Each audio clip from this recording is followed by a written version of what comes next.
Hello guys, welcome to Soul Fiction. So in this video, we will see, what if Naruto and Sasuke never separated, Brotherhood. If you enjoy these kinds of stories, don't forget to show us some love by hitting the like button and subscribing to the channel. Your support means the world to us. Now, let's start the story. Chapter 1, The Unbroken Bond. The roar of the Chidori was a scream of raw, desperate power, a sound that ripped through the torrential downpour. It met the spiraling fury of the Rasengan, a vortex of pure chakra that felt like a sun exploding in Naruto's palm. The impact wasn't just a clash of jutsu, it was the collision of two souls, two brothers tearing each other apart at the edge of the world. A sphere of violent, black energy erupted, swallowing the light, the sound, the very air. It tore the valley apart, ripping the stone statues of Hashirama and Madara asunder, a cataclysmic final note to their symphony of pain. Naruto was thrown backward, his body a ragdoll of broken bones and searing agony. He hit the water hard, the impact jarring what little consciousness he had left. His world was a blur of gray water and black sky, the rain stinging his eyes like needles. He could feel Kurama's chakra frantically trying to stitch him back together, but the damage was too severe. Darkness crept in at the edges of his vision, a welcome blanket he was too tired to fight. Through the haze, a figure staggered into his line of sight. Sasuke. His cursed seal receded, the monstrous black marking sinking back into his skin, leaving him pale and trembling. His onyx eyes, stripped of the Sharingan's crimson glare, were wide, reflecting the storm-racked sky. He was breathing in ragged, shuddering gasps, one arm hanging limp at his side, the other clutching a chest that felt like it had been caved in. He had won. He had the strength he craved. Orochimaru was waiting. All he had to do was walk away. He took a step, his legs shaking with the effort. Another. He was leaving. He was leaving behind the one person who had ever truly seen him, the one idiot who refused to let him go. He looked back at Naruto's motionless form, half submerged in the churning water, his bright orange jumpsuit a beacon of defiance even in defeat. The headband, the one he'd scratched, was still tied to Naruto's forehead. A symbol of their rivalry, of their bond. It was supposed to be a promise. Why? The question echoed in the hollow space of his chest. Why would you go this far for me? He remembered Naruto's words, screamed over the din of their battle. I'm not gonna let Orochimaru have you.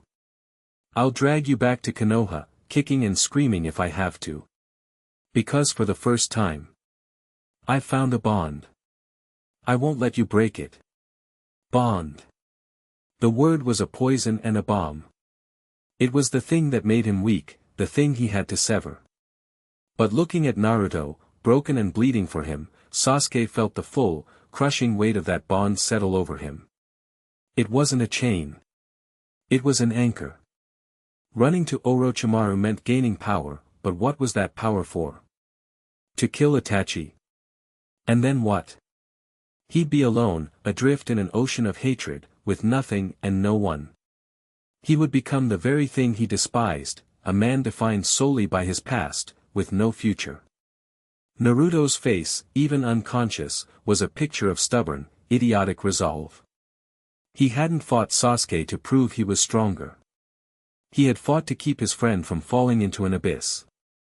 In that moment, staring at the wreckage of their friendship and the valley around them, Sasuke Uchiha made a choice. The path to power through darkness was a lonely one. He'd been lonely his entire life. He was tired of it. With a choked sound that was half sob, half groan, he turned back. He stumbled through the water, his legs screaming in protest, until he was standing over Naruto. He reached down, his hand trembling, and his fingers brushed against the scratched metal of the headband. He wasn't strong enough to sever this bond. Maybe he didn't want to be. The last of his strength gave out.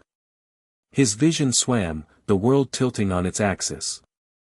He didn't fall away from Naruto.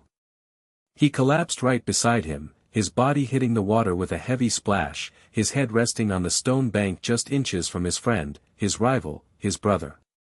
The rain washed the blood and grime from their faces, mingling their tears with the storm. They lay there, two broken boys, defeated and yet, for the first time, not entirely alone. Kakashi Hatake moved like a ghost through the rain-lashed trees, Pakken at his heels. The sheer devastation that greeted him at the Valley of the End made his single visible eye widen. The statues were obliterated, the river redirected, the very landscape rewritten by the force of his students' battle. He dreaded what he would find. He'd been too late. That was the thought that hammered at his skull with every step. Too late to stop them, too late to save them. Then he saw them. Two splashes of color against the grim gray of the stone and water. One orange, one blue. They were motionless, lying so close they were almost touching. His heart seized. He leaped down, landing silently beside them, his gaze sweeping over their forms. Naruto was a mess, his chakra signature a flickering candle in a hurricane, but it was there. He was alive. Then Kakashi looked at Sasuke. He was just as battered, the telltale signs of the curse mark's power still faintly visible on his skin. But he was here. He hadn't left. A wave of relief so profound it almost buckled Kakashi's knees washed over him. He hadn't been too late. Not entirely. He knelt between them, his hands hovering over each of his students. He could feel the weight of his own failures pressing down on him. He had failed to see the depth of Sasuke's pain, failed to bridge the gap between his two most promising, and most broken, students. But they had done it themselves. In their own destructive, idiotic way, they hadn't let the bond break. Pakken, Kakashi said, his voice rough. Go. Get the medics. Tell them I have them both. And tell them to be ready. The small pug nodded, vanishing in a puff of smoke. Kakashi sighed, the sound lost in the drumming of the rain. He gently hoisted Naruto onto his back, the boy's unconscious form a dead weight. Then, with a grunt of effort, he scooped Sasuke up into his arms. He was lighter than he should be. Both of them were. Just kids, pushed to the brink by a world that had taken everything from them. As he started the long, arduous journey back to Konoha, carrying the future of Team 7 on his shoulders, he allowed himself a sliver of hope. Maybe, just maybe, this wasn't an ending. Maybe this was a new beginning. The gates of Konoha were a welcome sight, but the welcome ended there. The moment the Chunin guards, Izumo and Kotetsu, saw Kakashi approaching with his cargo, their faces shifted from relief to shock and then to suspicion. They saw Naruto, the village hero, grievously injured. And they saw Sasuke Uchiha, the traitor, brought back not in chains, but being carried with the same care. Kakashi-san. Izumo called out, his hand instinctively going to the hilt of his kunai. What happened? Is Uchiha? He's with me, Kakashi said, his voice leaving no room for argument. He's unconscious and in need of immediate medical attention. Same as Naruto. Open the gate. They hesitated for a second longer before a sharp nod from Kotetsu had them complying. The heavy gate swung inward, and Kakashi walked into a village on edge. News traveled fast in a shinobi village. The retrieval squad had returned in pieces, Niji and Choji on the brink of death. Everyone knew Sasuke had defected. To see him back, not as a prisoner, was a sight that sent ripples of confusion and anger through the onlookers who began to gather. Sakura was there, waiting at the hospital entrance with Tsunade. She'd been a nervous wreck, pacing for hours. When she saw Kakashi, a flicker of hope ignited in her eyes, but it was immediately complicated by what she saw. Naruto, pale and still. And Sasuke, limp in Kakashi's arms. Her heart was a battleground of warring emotions. Overwhelming relief that Sasuke was back, that he wasn't lost to Orochimaru. Crushing guilt as she saw Naruto's state, knowing he'd done this for her, for the promise he'd made. And a hot, biting anger at Sasuke for causing all of this in the first place. Tears streamed down her face, but she didn't make a sound. She just stood there, shaking, as the medics rushed forward. "Get them to the ICU, now." Tsunade barked, her professional demeanor snapping into place. Her eyes, however, lingered on the two boys. She saw the catastrophic injuries, the signs of two S-rank jutsu colliding. She saw the way their headbands, one scratched, one pristine, seemed to tether them together even in unconsciousness. She had bet on Naruto to bring him back, and the damn kid had actually done it. The political headache this was about to cause was already forming behind her eyes, but for now, she was a medic. "Move it." They were placed in the same room, in bed side by side. It was an intentional choice by Tsunade. Whatever had happened out there, it had ended with them together. She felt it was important they woke up the same way. For days, the room was a hive of activity. Medical Nin came and went, their hands glowing with green chakra, their voices hushed whispers of medical jargon. Sakura was a constant presence, sitting between their beds, replenishing cooling cloths, her own chakra exhausted from trying to help heal wounds that were beyond her current skill. She'd cry silently, looking from one still face to the other, her heart aching for them both. Naruto woke up first. His world came into focus slowly, starting with a blinding white ceiling and the sterile smell of antiseptic. Every muscle screamed in protest as he tried to sit up. "Don't move, you idiot." Sakura's voice was thick with exhaustion and relief. He turned his head, a wince twisting his face. "Sakura-chan." His voice was a dry rasp. What happened?" "Did I?"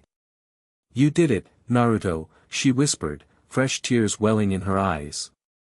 "You brought him back." Naruto's gaze flickered to the bed beside him. And there he was. Sasuke. He was hooked up to N4, his face pale and bruised, but he was breathing. He was here. A slow, goofy grin spread across Naruto's face, despite the pain. "See? Told ya I would." Sasuke woke a few hours later. Not with a jolt, but with a quiet opening of his eyes. He took in the same white ceiling, the same antiseptic smell. He felt the dull throb of 100 different injuries. He didn't try to move. He just lay there, processing. He wasn't in one of Orochimaru's hideouts. He was in Konoha. He remembered the rain, the collapse, the conscious decision to fall beside Naruto, not away from him. He turned his head. Naruto was grinning at him, a bandage covering half his face. "About time you woke up, team." Sasuke stared at him. The word was on the tip of his tongue. Dobe. It felt right. Natural. Not an insult, but a statement of fact, a piece of their shared language. "You look like hell," Sasuke said instead, his voice hoarse. "Yeah, well, you're not exactly looking like a movie star yourself," Naruto shot back, his grin widening. The silence that followed wasn't awkward. It was heavy with everything left unsaid. The betrayal, the anger, the pain of their battle. But underneath it all, there was a foundation that hadn't cracked. Sakura came back into the room then, carrying a tray with water. She stopped dead when she saw Sasuke's eyes were open. The tray clattered as she set it down, her hands shaking. She looked at him, her green eyes a swirling vortex of emotions. "Sasuke-kun," she began, her voice trembling. Sasuke looked at her, really looked at her. He saw the dark circles under her eyes, the way she was chewing on her lip. He remembered her desperate plea on the bench before he left. The pain he'd caused her was a physical thing, a shard of glass in his gut. "Sakura," he said, his voice low. He didn't know what to say. Sorry felt ridiculously small, an insult to the pain he'd put her and Naruto through. Naruto, sensing the tension, intervened. "He's back, Sakura-chan. That's what matters, right? We're all here." It was a simple, Naruto-like sentiment, but it cut through the charged atmosphere. Sakura looked from Naruto's earnest, bandaged face to Sasuke's guarded one. She took a deep breath, and a single tear traced a path down her cheek. She didn't say anything else. She just walked over and adjusted Sasuke's pillow, her touch gentle. It was a small gesture, but it was a start.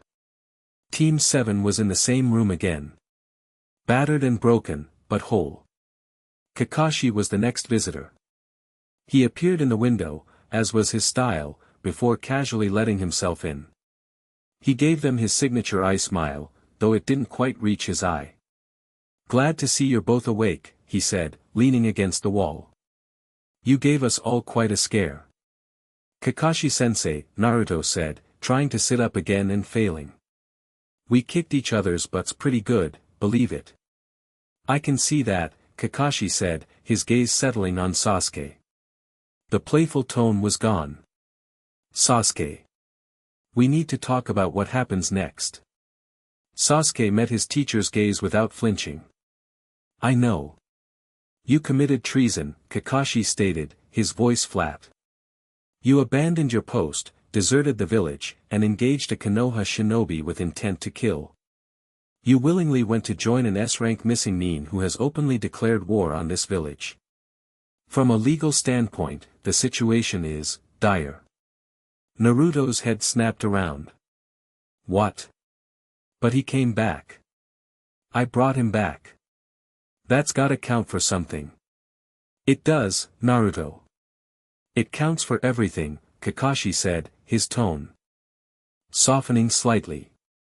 "The fact that he's here, and not in Orochimaru's custody, is the only reason we're having this conversation instead of filling out a bingo book entry." He pushed off the wall. "Tsunade-sama will be convening a council meeting as soon as you're well enough to stand. They will decide your fate." Sasuke's jaw tightened. The council. The old fossils who ran the village from the shadows. Danzo Shimura. The elders, Hamura and Koharu. They had never trusted the Uchiha, even before the massacre. He knew what they would want. "They'll want me executed," Sasuke said, the words cold and clear. "That's one possibility," Kakashi admitted, not sugarcoating it. "Or imprisonment. Or having your Sharingan sealed. They will see you as a flight risk and a threat." "That's crazy!" Naruto yelled, his voice cracking. "He's not a threat. He's our teammate." "Naruto, calm down," Kakashi said, holding up a hand. "Your opinion matters. My opinion matters. And the Hokage's opinion matters most of all. But we will have to convince them. And Sasuke," he said, his gaze locking with his students, "a lot of it will depend on you." The council meeting was held 3 days later. Sasuke, still not fully healed, was escorted by 2 ANBU guards into the dimly lit chamber. He wore a simple, unadorned gray tunic and pants, no weapons, no hitayate. He felt a dozen pairs of eyes on him, cold and judgmental. Tsunade sat at the head of the table, flanked by her advisors, Hamura and Koharu. Danzo Shimura was there, a bandage covering one eye, his presence a pool of cold, calculating stillness in the room. The heads of the major clans were present as well, Inoichi, Shikaku, Choza, Hayashi Hyuga.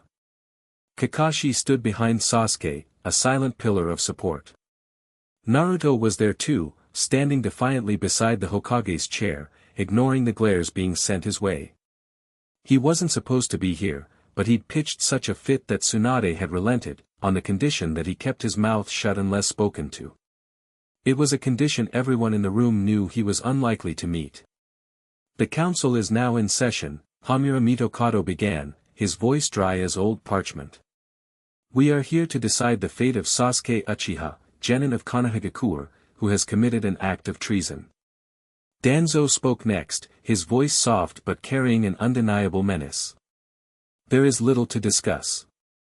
The boy willingly left the village to seek power from Orochimaru, a sworn enemy of Konoha. He attacked the shinobi sent to retrieve him, grievously injuring the heir to the Hyuga clan and the son of the Hokage's own student. He is a flight risk, a traitor, and he possesses a dangerous Kekkei Genkai that could be turned against us at any moment. The Uchiha have a history of putting their own power before the good of the village. The law is clear. The only logical course of action is execution, to eliminate the threat permanently. A murmur went through the room. Hayashi Hyuga's face was a stony mask, but a muscle in his jaw twitched. His daughter had nearly died because of this. That's a load of crap. Naruto exploded, unable to contain himself. Naruto! Tsunade barked, silencing him with a glare. Shikaku Nara sighed, leaning back in his chair. Execution is a bit extreme, don't you think, Danzo? What a drag. The boy is a valuable asset. The last loyal Uchiha in Konoha. To just throw that away seems inefficient. Loyal? Koharu Utatane scoffed. He has proven himself to be anything but. He was swayed by the promise of power once. What's to stop it from happening again? What happens when his brother, Itachi Uchiha, comes calling? Will he choose the village then? All eyes turned to Sasuke. He stood straight, his expression unreadable. This was it. Kakashi had told him his words here would carry more weight than any jutsu. He couldn't show weakness. He couldn't show arrogance. He had to show resolve. He met Danzo's one visible eye. I made a mistake, Sasuke said. His voice clear and steady, ringing with a conviction that surprised even himself. I was a fool. I thought power gained in darkness, alone, was the only way to achieve my goal. I was wrong. He then turned his gaze to the rest of the council. My teammate showed me that. He showed me that the bonds I have here in Konoha are a source of strength, not a weakness. I am not my brother. My ambition is no longer just for revenge. It is to become strong enough to protect this village, and the people in it who are precious to me. He paused, and his eyes found Naruto's for a fraction of a second. I returned to Konoha of my own free will.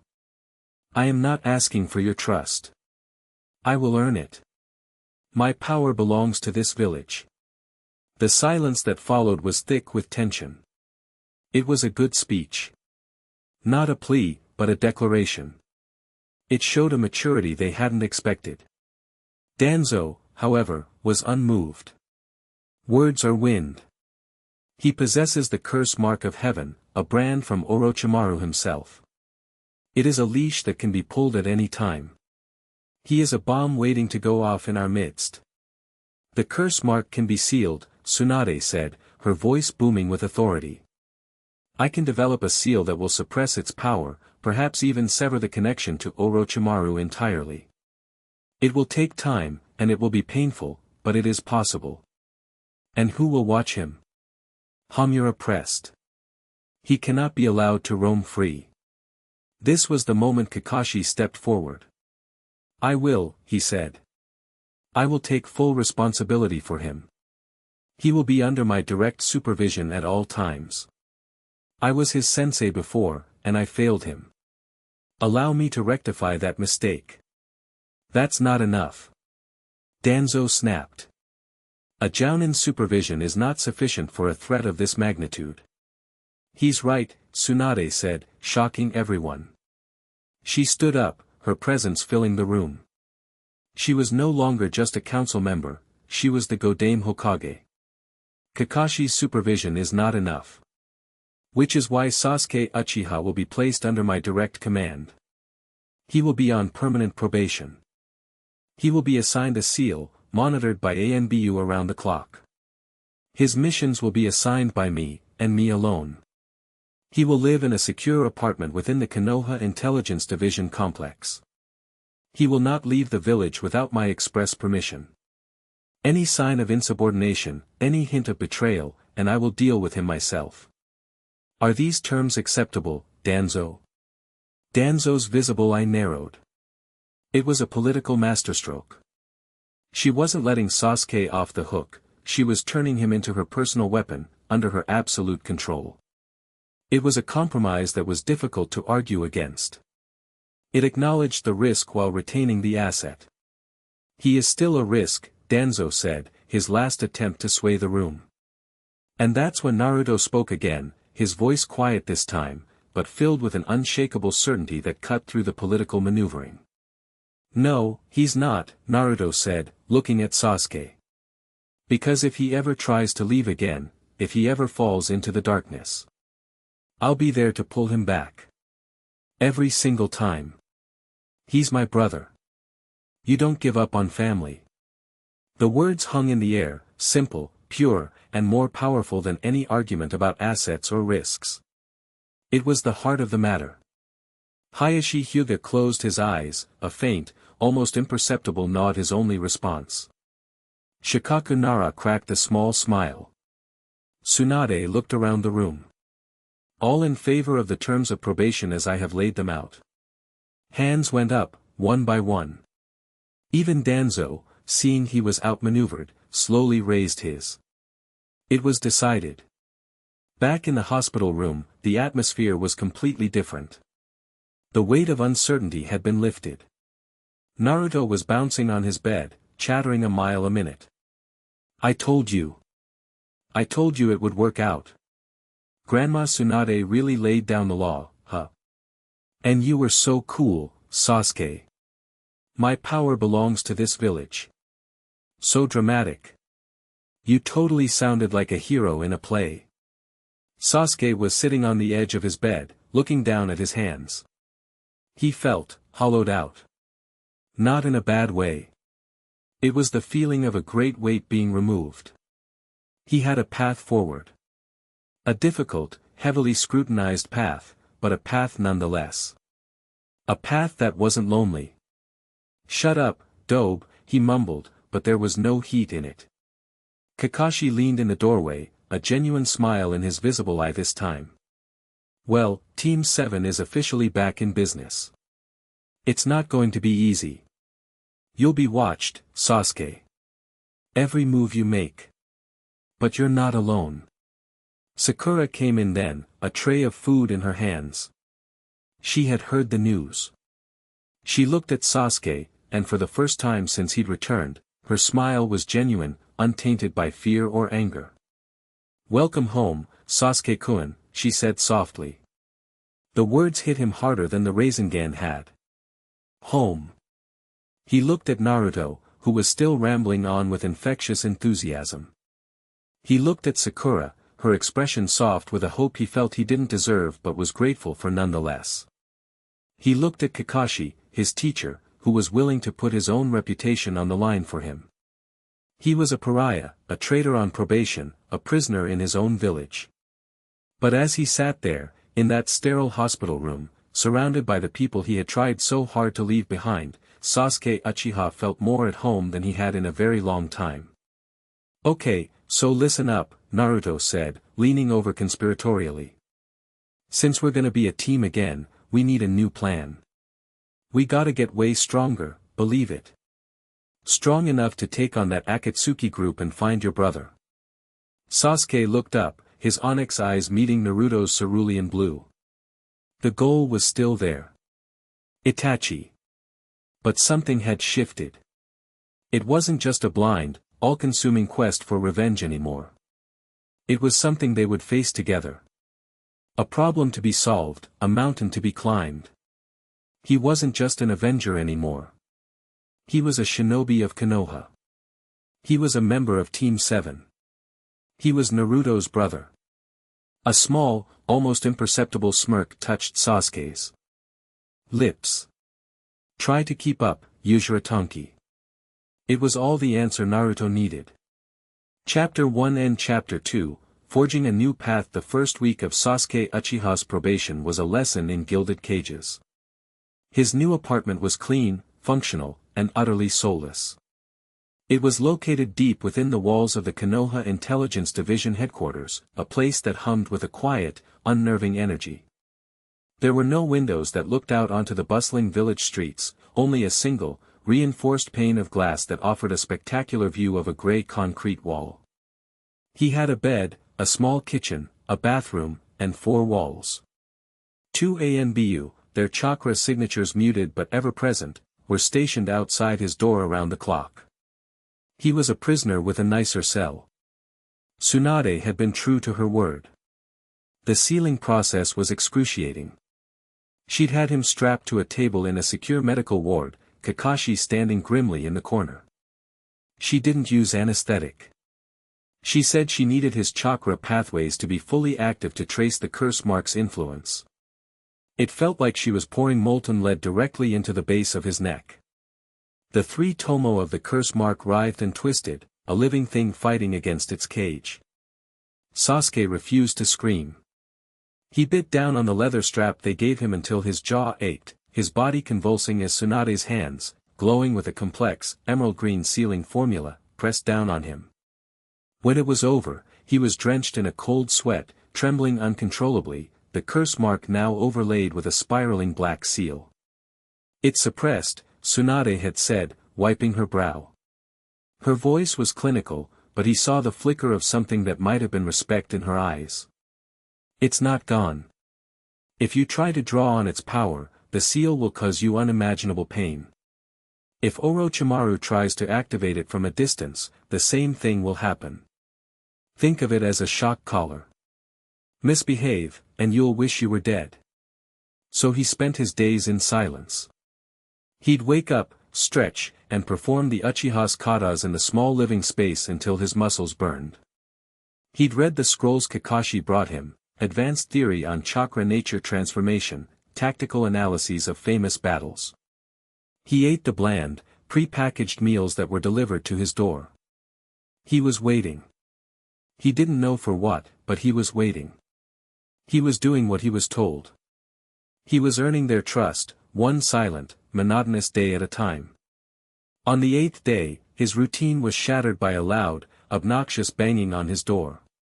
It wasn't the polite, single rap of a guard or a delivery person. It was a frantic, rhythmic pounding that seemed to shake the entire doorframe. "Sasuke. Team. Are you in there? Open up. It's me." Sasuke's eyes snapped open from his meditation. "Naruto. Of course." The ANBU guards outside were saying something in low, urgent tones. "Uzumaki-san, you are not authorized to be in this sector. This is a restricted area. Please step away from the door." "Authorized? Restricted? That's my teammate in there.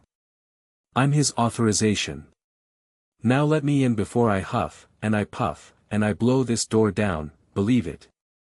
There was a scuffle, the sound of movement, and then a loud thump. Sasuke got to his feet just as the door flew open, not from a key, but from the sheer force of a Rasengan that had been ground against the lock until the metal gave way. The door swung inward with a tortured screech, revealing Naruto, grinning like a complete moron, a half-formed Rasengan still dissipating in his hand. Behind him, the two ANBU guards were tangled up in what looked like a dozen shadow clones, all holding them in comically ineffective headlocks. "Tada!" Naruto announced, striking a pose. "Your friendly neighborhood knucklehead ninja is here to bust you out of this dump." Sasuke just stared at him, an eyebrow raised. The door was destroyed. An entire squad of ANBU was probably on their way. Naruto had just committed about 5 different felonies to say. "Hello. You're an idiot," Sasuke said, his voice flat. Yeah, a genius idiot, though," Naruto shot back, stepping inside and letting the clones dispel with a series of pops. The freed ANBU guards immediately drew their Tonto blades. "Whoa, hey, easy fellas. We're all friends here.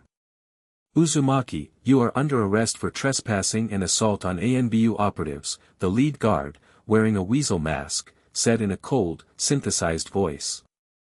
Before Naruto could say something that would get him thrown in an even deeper hole, Kakashi appeared in the ruined doorway, a hand raised. He wasn't even out of breath. He gave the ANBU a placating eye smile. "My apologies," Kakashi said, his voice oozing false cheerfulness. "My student gets a little enthusiastic. I'll cover the damages to the door. You can stand down. He's with me." The ANBU hesitated, then looked from Kakashi, to Naruto, to Sasuke, and back. With a reluctant nod, they sheathed their blades and took up their positions again, albeit with a much more tense posture. Kakashi sighed, turning to his two students. Naruto. We talked about this. You can't just blow up government property every time you want to visit a friend. He wasn't answering. Naruto protested, pointing an accusatory finger at Sasuke. I was worried he was, like, moping or something. Gloomy Uchiha and all that. I was meditating, Sasuke said through gritted teeth. See? Moping. Kakashi rubbed the bridge of his nose. Alright, that's enough. I'm actually here to bust you out, as Naruto so eloquently put it. Tsunade-sama has approved your first supervised training session. With us. He gestured between himself and Naruto. Get your gear. We're heading to Training Ground 3. Sasuke's eyes widened slightly. Training. Real training. Not just katas in a box. It was the first sign of real progress, a step back toward normalcy. He moved without a word, grabbing the shinobi gear that had been left for him, a simple black shirt with the Uchiha crest on the back, dark pants, and his pouches. He strapped his old Hitai 8, the one with Naruto's scratch still cleaving the leaf symbol, to his forehead. It felt right. As they walked out, Naruto slung an arm around his shoulder. See? Told you I'd get you out. Now let's go. I bet I've gotten way stronger than you in the last week. I learned a new way to peel an apple with a kunai. It's all in the wrist. Sasuke just shoved him off, but a corner of his mouth twitched upwards. The silence had been broken. And as much as he hated to admit it, the idiot's noisy intrusion was a welcome change. Training Ground 3 was a familiar sight. The 3 wooden posts stood as silent witnesses to their first ever test as a team. The memories felt like they belonged to a different lifetime. Kakashi stood in the center of the clearing, his usual bored expression firmly in place. Alright, you two, he began, pulling out his Ika book. The goal for today is simple. I want to see how you fight together. You spent the better part of a day trying to kill each other at the Valley of the End. Now I want to see if you can work as a unit. Your objective, he pointed to the small bell on his hip, is to take this from me. You have until noon. Begin. It was the same test. A test they had failed spectacularly as genin. Naruto grinned, cracking his knuckles. Heh. This time it's gonna be different, Kakashi-sensei. We're not kids anymore. Sasuke grunted in agreement, his eyes already shifting, the two tomo in his Sharingan spinning to life. He saw the flow of Kakashi's chakra, the slight shift in his weight. He was relaxed, almost too relaxed. It was a trap. Let's go, Sasuke. Naruto yelled, already charging forward.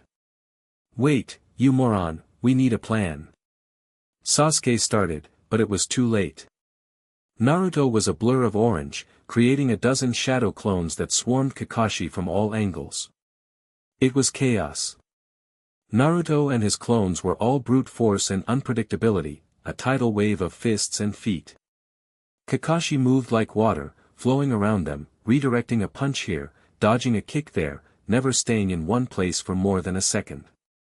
He dispatched clones with single, precise strikes, each one vanishing in a puff of smoke. Sasuke watched for an opening, his Sharingan tracking every movement. He saw one. Kakashi sidestepped a clone's attack, leaving his left side exposed for a fraction of a second. Sasuke shot forward, his hand crackling with electricity. Chidori. The sound of 1,000 birds chirping filled the air. He was a lightning bolt aimed at Kakashi's side. But just as he was about to strike, one of Naruto's clones, having been thrown by Kakashi, stumbled directly into his path. Watch it, team, the clone yelled, dissolving as Sasuke was forced to abort his attack, twisting his body at the last second to avoid impaling his teammate's copy. The momentary disruption was all Kakashi needed. He appeared behind Sasuke, his voice a calm whisper in his ear. "You're getting in each other's way." A sharp chop to the back of Sasuke's neck sent a jolt of pain through him, and he stumbled forward. Naruto saw the opening and formed a Rasengan. "I got him," he roared, charging. But Sasuke had recovered and was already launching a fire-style fireball jutsu, a massive orb of flame that roared towards their sensei. The two attacks were on a collision course. "Naruto, get back!" Sasuke yelled. "No way, I'm about to hit him." Naruto retorted, pushing his Rasengan forward. Kakashi simply used a substitution jutsu, replacing himself with a log as the Rasengan and the fireball collided. The resulting explosion was massive, a concussive blast of superheated air and spiraling chakra that ripped through the clearing, scorching the earth and sending both Naruto and Sasuke flying in opposite directions. They landed in heaps. Groaning. Kakashi reappeared on a tree branch above them, casually flipping a page in his book. "Well," he said, not looking down. "That was a complete and utter disaster." Naruto sat up, coughing, covered in soot. "What the heck, Sasuke? You almost barbecued me. If you hadn't been charging in like a brainless boar, I would have had a clear shot." Sasuke shot back, pushing himself to his feet. "My plan was working." "Your plan was to have 20 of you run at him at once." "That's not a plan, that's a stampede." "Oh yeah? What was your genius plan, Mr. I'm too cool for school?" "Stand there and look pretty with your Sharingan." "I was assessing the situation, something you've never done in your life." "Enough." Kakashi's voice cut through their argument like a kunai. He snapped his book shut and leaped down from the branch. His playful demeanor was gone, replaced by the hardened gaze of a commander. "This is precisely the problem. Individually, you're both approaching Kage level in terms of raw power. But together? You're less effective than a fresh genin squad. You have zero synergy." He walked between them, his gaze sharp. "Naruto, you're all about overwhelming force and unpredictable numbers. You're a sledgehammer. You attack from every direction at once. Sasuke," he turned to him, "you're a precision instrument. You analyze, find the single weakest point, and strike with lethal efficiency. You're a scalpel. And right now, you're trying to perform surgery with a sledgehammer and demolish a building with a scalpel. You're canceling each other out." They both had the decency to look ashamed. He was right. Their styles were fundamentally at odds. "So what are we supposed to do?" Naruto asked, scratching the back of his head. Kakashi looked from Naruto's right hand to Sasuke's left. He saw the lingering traces of their signature jutsu. The Rasengan, the pinnacle of shape transformation.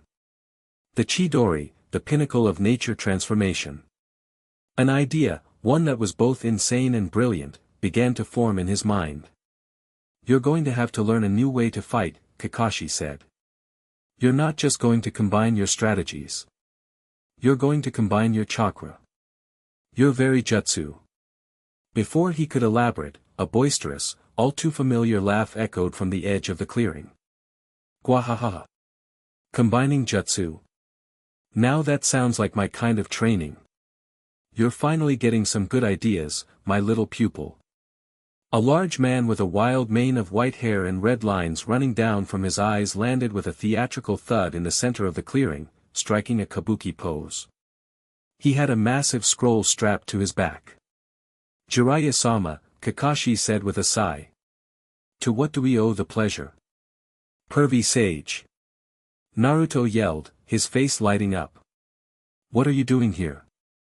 Jiraiya, one of the legendary Sannin, puffed out his chest. "I came to check on my number one apprentice, of course. And I heard that his moody little rival had decided to come home. I had to see the delinquent for myself." His eyes, full of a strange mix of mirth and shrewd assessment, landed on Sasuke. Sasuke met his gaze coolly. He knew who Jiraiya was. The Toad Sage, master of the fourth Hokage, teammate of Orochimaru and Tsunade. A man whose power was legendary. So you're the Uchiha brat, Jiraiya said, walking a slow circle around him. You've got the same look in your eyes as Orochimaru did back in the day. Hungry. Ambitious. He stopped, his expression turning serious. And you caused my student a whole lot of trouble. He came back, Naruto said defensively, stepping between them. He's on our side now. Jiraiya chuckled, ruffling Naruto's hair. I know. I'm just giving him the customary scare the kid dating my daughter speech. Except in this case it's the scare the emotionally constipated rival who nearly broke my surrogate grandson speech. He looked back at Kakashi. So, this idea about combining jutsu. You're talking about the Rasengan and the Chidori, aren't you? Kakashi nodded. It's theoretical. But if they could manage it. The Rasengan is pure shape manipulation. The Chidori is lightning nature manipulation. If you could add a nature transformation to the Rasengan, you'd complete the jutsu Minato couldn't, Jiraiya finished, his voice filled with a sudden gravity. He always said the Rasengan was an incomplete technique. He intended to merge it with his own elemental affinity, but he died before he could figure it out. Naruto here has a wind affinity. He's already working on it. I am. Naruto asked, looking confused. That training you did with Asuma's chakra blades? That was the first step, Kakashi explained. But adding a lightning nature, a completely different element, from a separate user, into a stable Rasengan?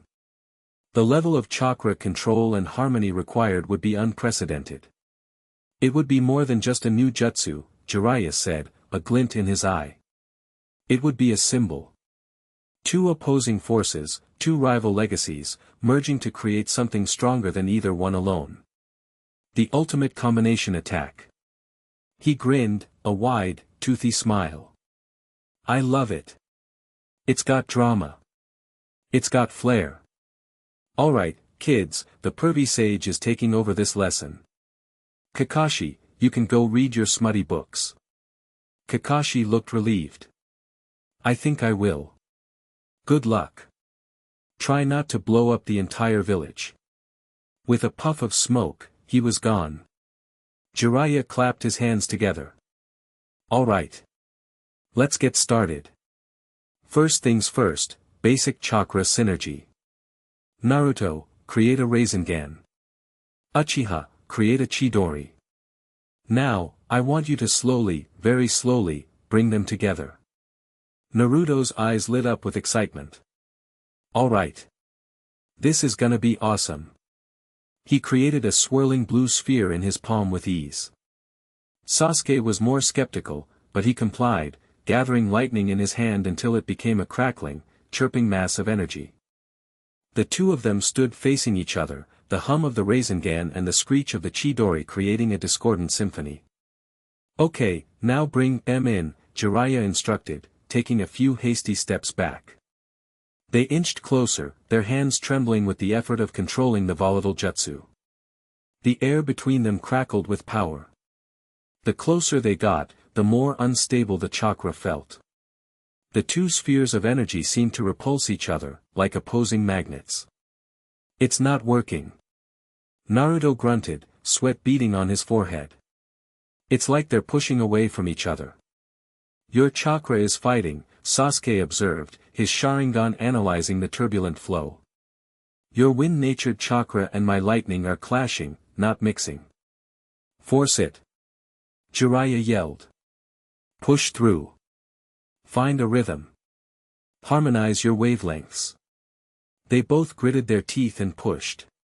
For a second, the two jutsu touched. The result was instantaneous and violent. A blast of purple energy erupted outwards, throwing them both backward. They landed hard, their jutsu fizzling out. Jiraiya stroked his chin thoughtfully. Okay, that was a slightly bigger explosion than I anticipated. Let's try again. The rest of the day was a series of small, painful explosions. They tried synchronizing their breathing. They tried molding the chakra at the same time. They tried having Naruto create the sphere while Sasuke infused the lightning. Every attempt ended the same way, with a violent discharge of energy that left them ringing and bruised. By late afternoon, they were lying on their backs, exhausted, staring up at the clouds. "This is impossible," Naruto groaned. "It's like trying to mix oil and water. And then setting the oil on fire." Sasuke didn't respond. He was replaying every failure in his mind with his Sharingan's perfect recall. The problem wasn't just the elements. It was them. Their chakra control was on two completely different levels. Naruto's was immense and wild, a raging river. Sasuke's was precise and sharp, a honed blade. When they tried to merge, Naruto's power would overwhelm Sasuke's control, or Sasuke's rigid focus would suffocate Naruto's flow. "You're thinking too much about the jutsu," Jiraiya said, standing over them. "The problem isn't your hands, it's your heads. You still think like rivals. You're competing, not cooperating. You're both trying to be the dominant force in the fusion. It'll never work that way." He sighed. "This isn't something you can learn in an afternoon. This requires a level of understanding and empathy that you two clearly don't have yet." He looked at Sasuke. "Especially you. You've got so much darkness bottled up inside you, kid. You can't connect with his chakra if you're not even connected to yourself. You're all walls and secrets." Sasuke's jaw tightened. He sat up, glaring. "You don't know anything about me." "I know your type," Jiraiya said, his voice losing its playful edge. "I've seen it before. The quest for power to avenge your family. It's a lonely path, and it eats you from the inside out until there's nothing left but the hate. You came back to the village, but you left your heart out in that valley. Until you go back and get it, you'll never be able to truly synchronize with anyone." He turned and started to walk away. "Training's over for today. Go home. Think about what I said." Naruto sat up, looking at Sasuke's stormy expression. "Hey, don't listen to him. He's just a crazy old man." But Jiraiya's words had struck a nerve. "You left your heart out in that valley." He was right. Sasuke had returned physically, but emotionally, he was still a ghost haunting the ruins of his clan. He got to his feet and started walking, not towards his sterile apartment, but in the opposite direction. "Hey, where are you going?" Naruto called after him. "To be alone," Sasuke said without looking back.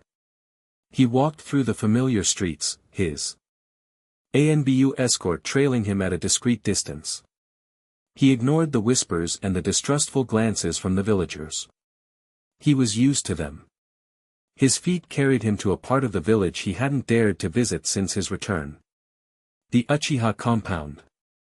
The yellow caution tape that had cordoned it off for years was gone, but the place still felt like a tomb. Weeds grew through cracks in the cobblestone streets. Dust coated everything in a fine gray film. He walked past the houses of his aunts and uncles, the bakery his cousin used to love, the small park where he'd played as a child. Each landmark was a fresh stab of memory. Naruto, who had obviously ignored his request to be left alone, appeared at his side. He didn't say anything. He just walked with him, his hands stuffed in his pockets, his usual boisterous energy replaced by a quiet, respectful silence. Sasuke led them to the heart of the district, to the largest building, the clan's main meeting hall. He pushed open the heavy wooden doors. Inside, it was dark and smelled of dust and decay. Their footsteps echoed in the vast, empty space. He led Naruto to the back of the room, to a specific floor mat. "Help me," Sasuke said, his voice low. Together, they lifted the mat, revealing a hidden staircase leading down into the darkness. Sasuke produced a small fireball in his palm for light, and they descended.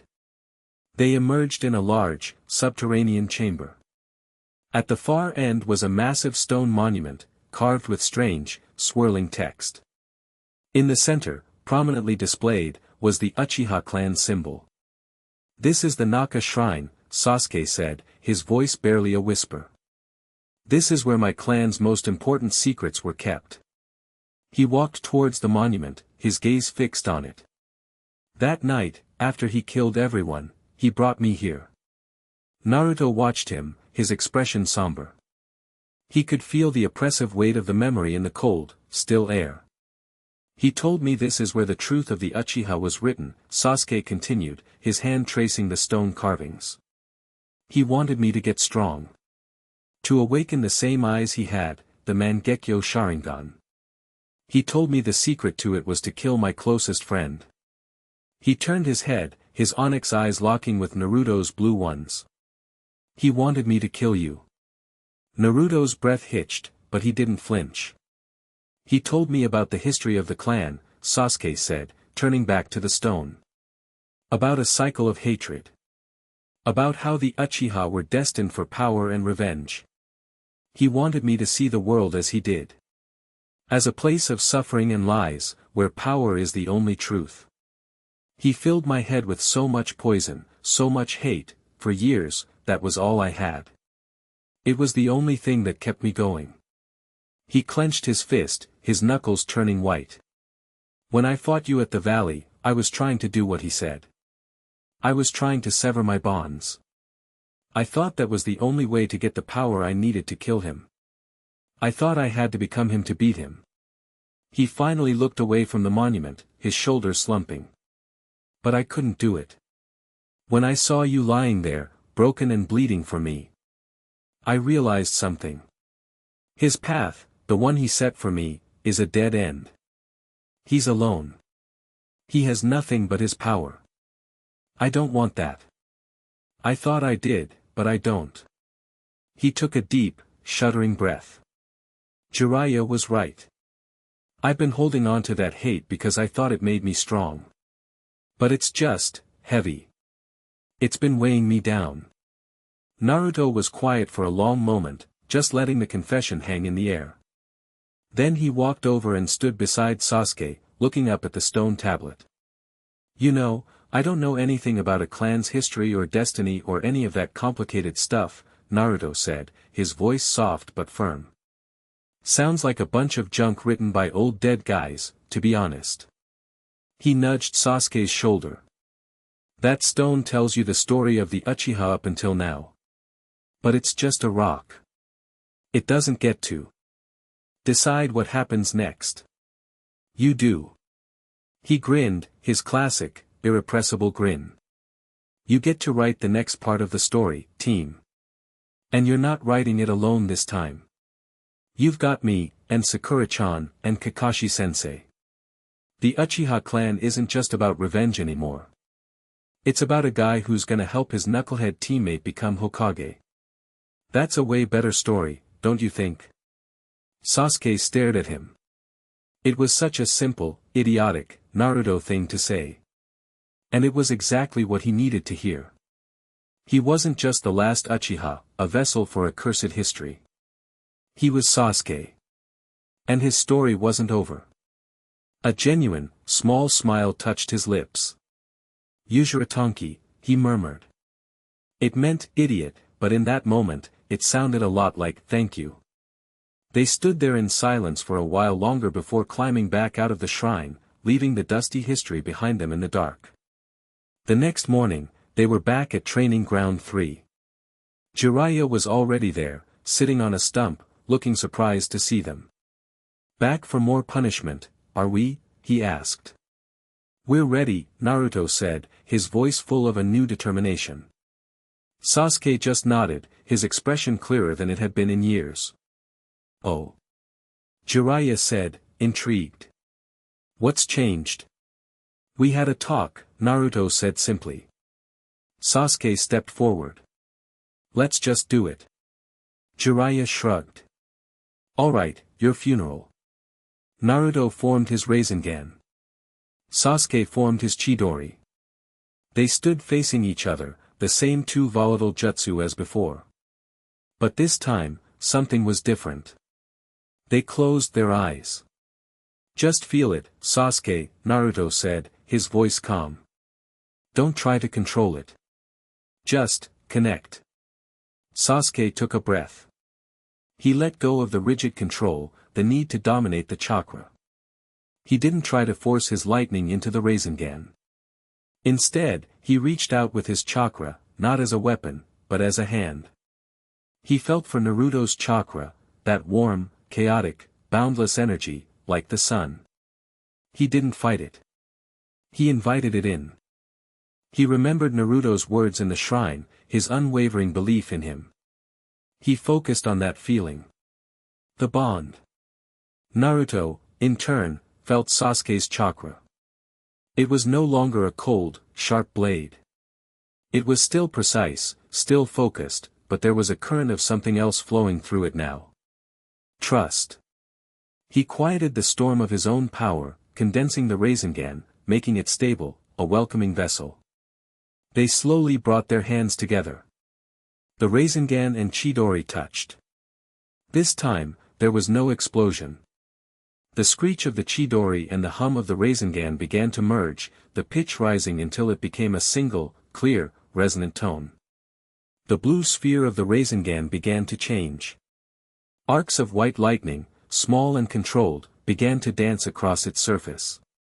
The sphere itself didn't break apart, it seemed to absorb the lightning, the blue and white swirling together into a vortex of crackling, spiraling power.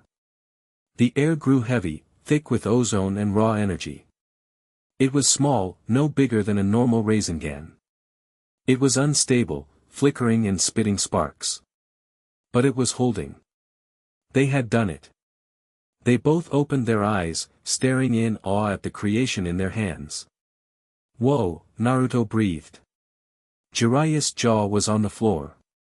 He had seen thousands of jutsu in his life, but he had never seen anything like this. It was beautiful. It was terrifying. The jutsu held for another 10 seconds before it violently dissipated, the energy release pushing them apart, but it was controlled, not explosive. They were both panting, their chakra nearly depleted from the effort, but they were grinning. We did it, Sasuke said, a note of disbelief in his own voice. We totally did. Believe it. Naruto shouted, pumping his fist in the air. Jiraiya walked over, a wide, proud smile on his face. He clapped them both hard on the back, nearly knocking them over. You little monsters. You actually did it. He shook his head in amazement. That thing, it has the shape manipulation of the Rasengan and the piercing power of the Chidori's lightning.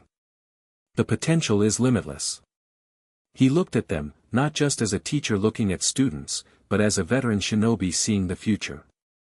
You two, together, you might just be able to change the world. Later that evening, exhausted but satisfied, Naruto and Sasuke sat on top of the Hokage monument, their legs dangling over the edge, looking down at the village lights. The ANBU guards were still there, perched on a nearby rooftop, but for the first time, their presence felt less like a prison detail and more like a distant precaution. We should give it a name, Naruto said, munching on a rice ball he'd produced from somewhere. Our new jutsu. It needs a super cool name. Like, the lightning bolt spiral flash. Sasuke snorted. That's the stupidest name I've ever heard. Oh yeah? What's your idea, Mr. Dark and Mysterious? The Shadow Spark Ball. HN. How about Raidori? Sasuke suggested, combining parts of both names. Rai for lightning, Dori from Chidori, but also hinting at the Rasengan's swirling motion. Naruto considered it for a moment. Raidori. Yeah. Not bad. Simple. I like it. He polished off his rice ball. You know, for a guy who spent a whole year trying to leave, you're not so bad at this teamwork thing when you actually try.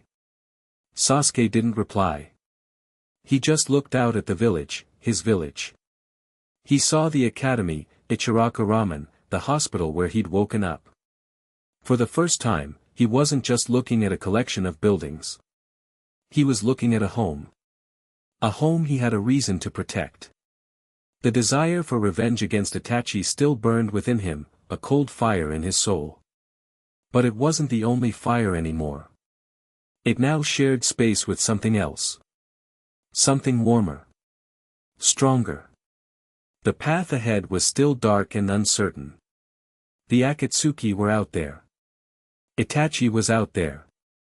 But for the first time since he was a child, Sasuke Uchiha didn't feel like he was walking it alone. He had his idiot teammate beside him. His brother. And together, they were forging a new path. Chapter 2 and Chapter 3, Whispers of the Red Moon. The shrill, insistent scream of the emergency alarm jolted Sasuke from a dead sleep. It wasn't the distant wail of the village-wide siren, this was a personal, localized shriek, a sound designed to tear you from unconsciousness with pure, unadulterated panic. He was on his feet before his eyes were fully open, muscles coiled, a kunai in his hand snatched from the holster he slept with under his pillow. His Sharingan flared to life, its tomo spinning as he scanned the sterile confines of his apartment. No intruders. No immediate threat. The alarm was coming from a small, sealed box on the wall, a direct line from the Hokage's office that had been installed as part of his probation. It had never gone off before. The two ANBU guards burst in, their masks impassive but their chakra signatures screaming urgency. "Uchiha-san, you've been summoned," the one with a cat mask said, his voice a filtered monotone. "Emergency council. Now." Sasuke didn't waste time asking questions. He was already dressed, pulling on his black shirt, the Uchiha fan proud and stark on the back. He strapped his pouches to his thigh and slid his feet into his sandals. The alarm cut off as abruptly as it began, leaving a ringing silence. This was it. The first real test. An emergency summons didn't happen for a leaky roof. This was big. He followed the ANBU at a dead run, their forms blurring through the sterile, windowless corridors of the intelligence division and out into the pre-dawn chill of Konoha. The streets were quiet, the sky a deep indigo just beginning to blush with the promise of morning. But the air was tense. He could see other shinobi, Jounin and Chunin, moving with purpose towards the Hokage tower. Something had happened. Something bad. When they reached the tower, they didn't go to the council chambers. They were directed straight to Tsunade's office. The place was already packed and humming with a nervous energy that felt like 1,000 chirping birds trapped in a box. Kakashi was there, his expression grim, his single visible eye scanning a report. Naruto was pacing back and forth like a caged animal, his fists clenched so tight his knuckles were white. Sakura was standing by the window, chewing on her lip, her hands glowing with a faint green medical chakra out of sheer nervous habit. Shikamaru was there, too, his usual lazy slouch replaced by a rigid, alert posture. Even Guy and his team had been called in. Tsunade was behind her desk, her face a thunderous mask. She wasn't drinking. That's how Sasuke knew it was serious. She looked up as he entered, her sharp brown eyes locking onto him. "Good, you're here," she said, her voice clipped. "Get in and shut the door." Hamura and Koharu, the village elders, were standing in the corner, their faces etched with disapproval as they looked at Sasuke. "Tsunade, is it wise to include him in a matter of this sensitivity?" Hamura asked, his voice a dry rustle of old paper. "His loyalty is unproven. His skills are undeniable," Tsunade shot back without looking at him. "And his probation puts him under my direct command. I decide where he is useful, and right now, I need every asset I can get. Is that a problem?" The elder fell silent, but his glare didn't waver. "What's going on, Bachan?" Naruto finally burst out, stopping his pacing to slam a hand on her desk. "You drag us out of bed at the crack of dawn, everyone's running around like their hair's on fire. Tell us." Tsunade slid a scroll across the desk. It was from the Sand Village, its seal hastily broken. "A message came an hour ago. From Tsunagakure." She took a deep breath. "Their Kazekage has been taken." The room went dead silent. Sasuke's eyes widened. "The Kazekage?" He knew who that was. That unstable, bloodthirsty kid from the Chunin exams. The one who had almost killed him before Naruto had somehow managed to beat him and, inexplicably, befriend him. Gaara? Naruto whispered, his voice cracking. The name hung in the air, heavy and fragile. Taken by who? Two of them, Tsunade said, her gaze hardening. They infiltrated one of the most heavily guarded villages on the continent, defeated its strongest shinobi, and walked out with the Kazekage. There's only one organization capable of that. Akatsuki, Kakashi finished, his voice low and dangerous. The word sent a chill through the room. Sasuke felt it like a physical blow. Akatsuki. The organization his brother belonged to. The red clouds on black cloaks. The men who hunted Jinchuriki. Like Naruto. And now, like Gaara. The Sand has officially requested our assistance, Tsunade continued, her voice all business. They're in chaos. Their council is trying to keep a lid on it, but the news is spreading. They need trackers, medical support, and combat strength. I'm dispatching 2 teams. She looked at Guy. Team Guy, you're on point. You're the advanced squad. Your speed is your greatest asset. I want you at the sand border by nightfall. Move out in 30 minutes. Guy gave a sharp salute, a fire in his eyes. Yash.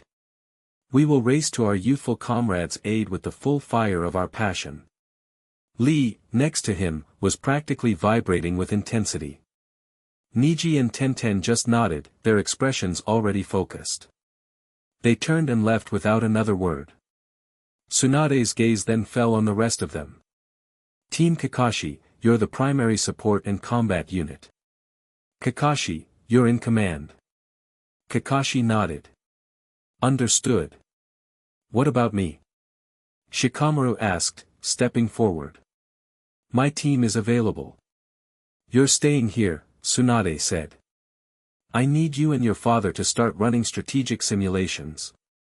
The Akatsuki have made their move. This isn't just an attack on the sand, it's a declaration of war on all of us. I need to know their likely next targets, their patterns, their weaknesses.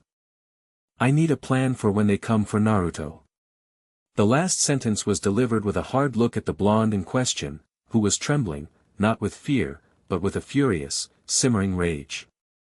They went after Gaara, Naruto growled, his chakra flaring, a faint red tinge coloring the air around him. Because he's like me, Sasuke stepped up next to him, placing a hand on his shoulder. Calm down, Dobe. Getting angry won't help him. The contact was grounding. Naruto took a ragged breath, the red aura receding. He looked at Sasuke, and for a second, a silent understanding passed between them. This was their fight now. Sakura, Tsunade said, her tone softening slightly. Your medical skills will be crucial. Kankuro, the Kazekage's brother, was struck with a potent poison during the attack. The sand medics are stumped. You might be their only hope of saving him and getting a lead on the attacker. Sakura's face was set with determination. I won't let you down, master. Finally, Tsunade looked at Sasuke again. Everyone in the room followed her gaze. This was the moment of truth. Sasuke, she said, her voice leaving no room for argument. This is your first A-rank mission since your return. You will follow Kakashi's orders without question. Your ANBU escort will accompany the team, but they will maintain a perimeter. Their job is not to help you fight, but to ensure you don't run. Am I clear? Crystal, Sasuke replied, his voice even. The implication stung, the reminder that he was still a prisoner, but he didn't let it show.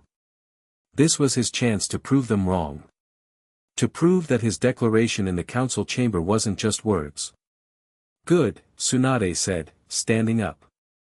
This is a critical mission.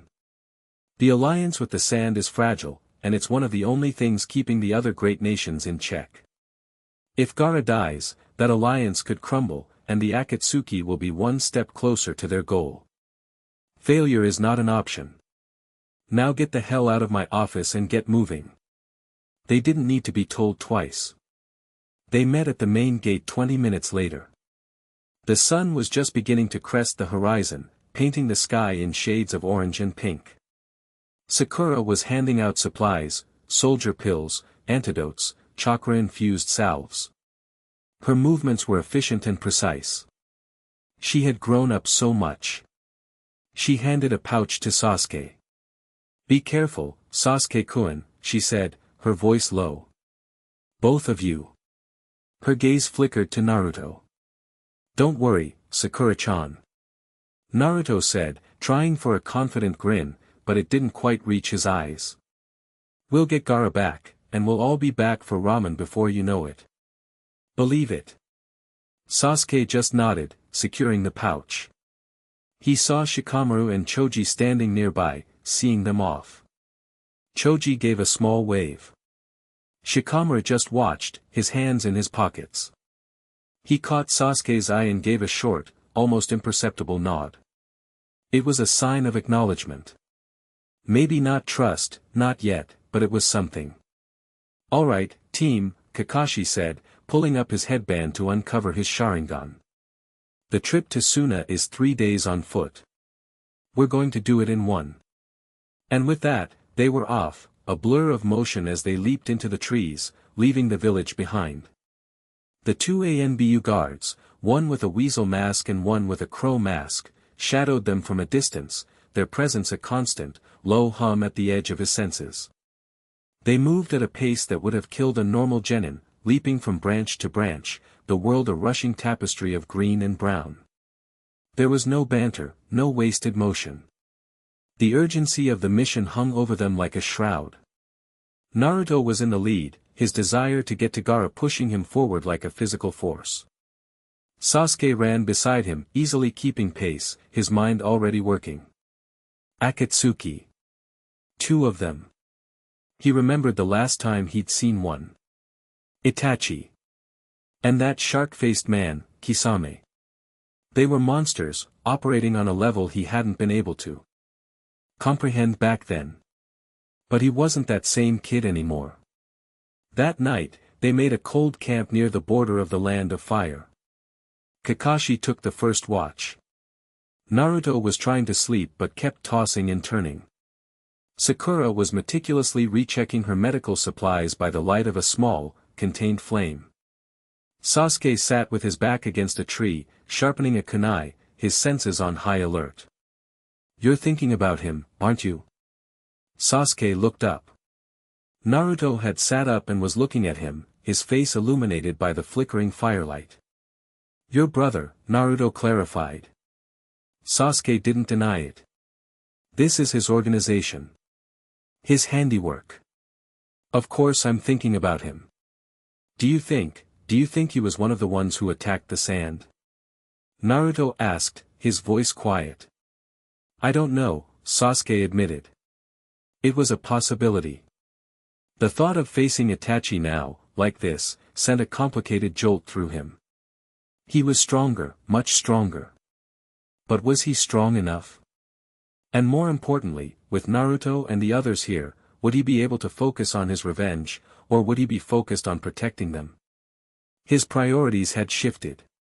The realization was both comforting and terrifying. "Whoever it was," Sasuke said, his voice hard, "they're going to regret it. They picked a fight with Gaara. They picked a fight with Konoha. They picked a fight with us." Naruto looked at him, and a real, genuine smile finally broke through his worry. "Yeah. They have no idea how much they messed up." They crossed into the land of wind the next morning. The lush forests gave way to arid scrubland and then to endless dunes of sand. The heat was oppressive, the sun a merciless white disk in the sky. It was a hostile, alien landscape, but they pushed on, their pace unwavering. They arrived at the gates of Sunagakure in the late afternoon. The village, carved into a massive rock formation, looked like a fortress under siege. The guards on the walls were tense, their weapons drawn.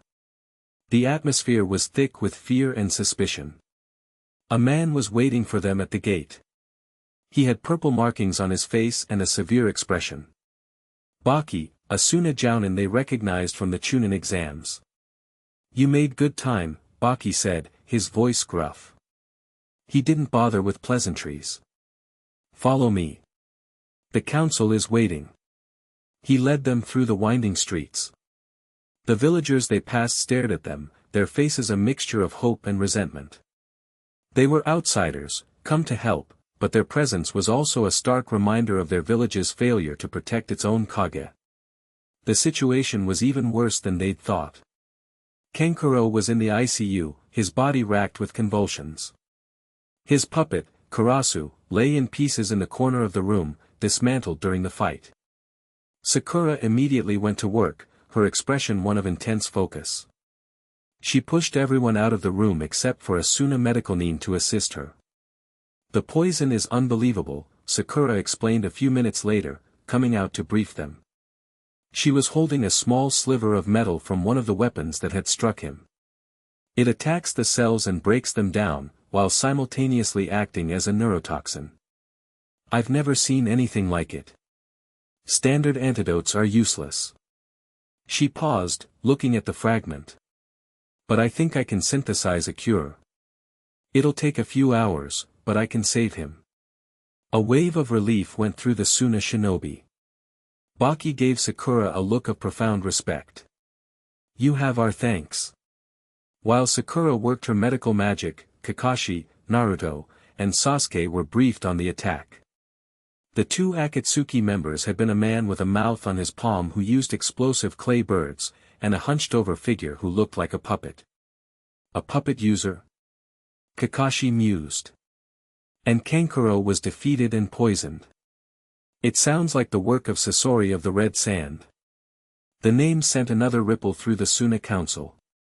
Sasori, an old woman, one of their elders, whispered in horror. He is a traitor to our village. A monster who turned himself into a living puppet. And the other one, the explosives user, called himself Deidara, Baki added. He seemed to be the one who fought Lord Gaara directly. He lured him outside the village. Why would Gaara leave the village to fight him? Naruto demanded. Baki's face tightened. Deidara dropped a massive explosive clay bomb over the village. Lord Gaara used his sand to create a shield to protect us all. But it left him depleted and open to attack. Naruto's hands clenched. Gaara had sacrificed his own safety to protect his people. He really had changed. The news only fueled Naruto's resolve. A few hours later, Sakura emerged from the ICU, looking exhausted but triumphant. It's done, she announced. The antidote is working. He'll be weak, but he'll live. She handed Baki a small pouch. I made 3 extra doses, just in case. Kankuro, though barely conscious, had managed to give them one more piece of crucial information. A scrap of fabric he had torn from the puppet user. It still held a faint, unique scent. This was Kakashi's cue. Pakken, he summoned his team of Ninken. The small pug and his pack appeared in a puff of smoke. Kakashi let them sniff the fabric scrap. They went east, Pakken reported, his voice gravelly. 2 distinct scents. One smells like clay and gunpowder. The other, it's strange. Like old wood and oil, but something else, too. Something metallic. Team Guy passed through here an hour ago, Baki informed them. They headed east as well, following the trail. Then we don't have any time to waste, Kakashi said. Let's move out. They set off into the desert, following the Ninken. The sun was setting, casting long, dramatic shadows across the dunes. The trail was clear, even to the naked eye. 2 sets of footprints, heading deep into the barren wasteland. This feels too easy, Sasuke commented, his Sharingan active, scanning the horizon. They're not even trying to cover their tracks. It's arrogance, Kakashi said. They don't believe anyone can catch them. Or they don't care if we do. They want us to follow. They traveled through the night, the vast, starry sky of the desert their only canopy. It was beautiful, but no one was in the mood to appreciate it. They were closing the distance. They could feel it. Hakan confirmed their proximity was growing. As dawn broke, casting the desert in a soft, golden light, they saw it. A figure in the sky.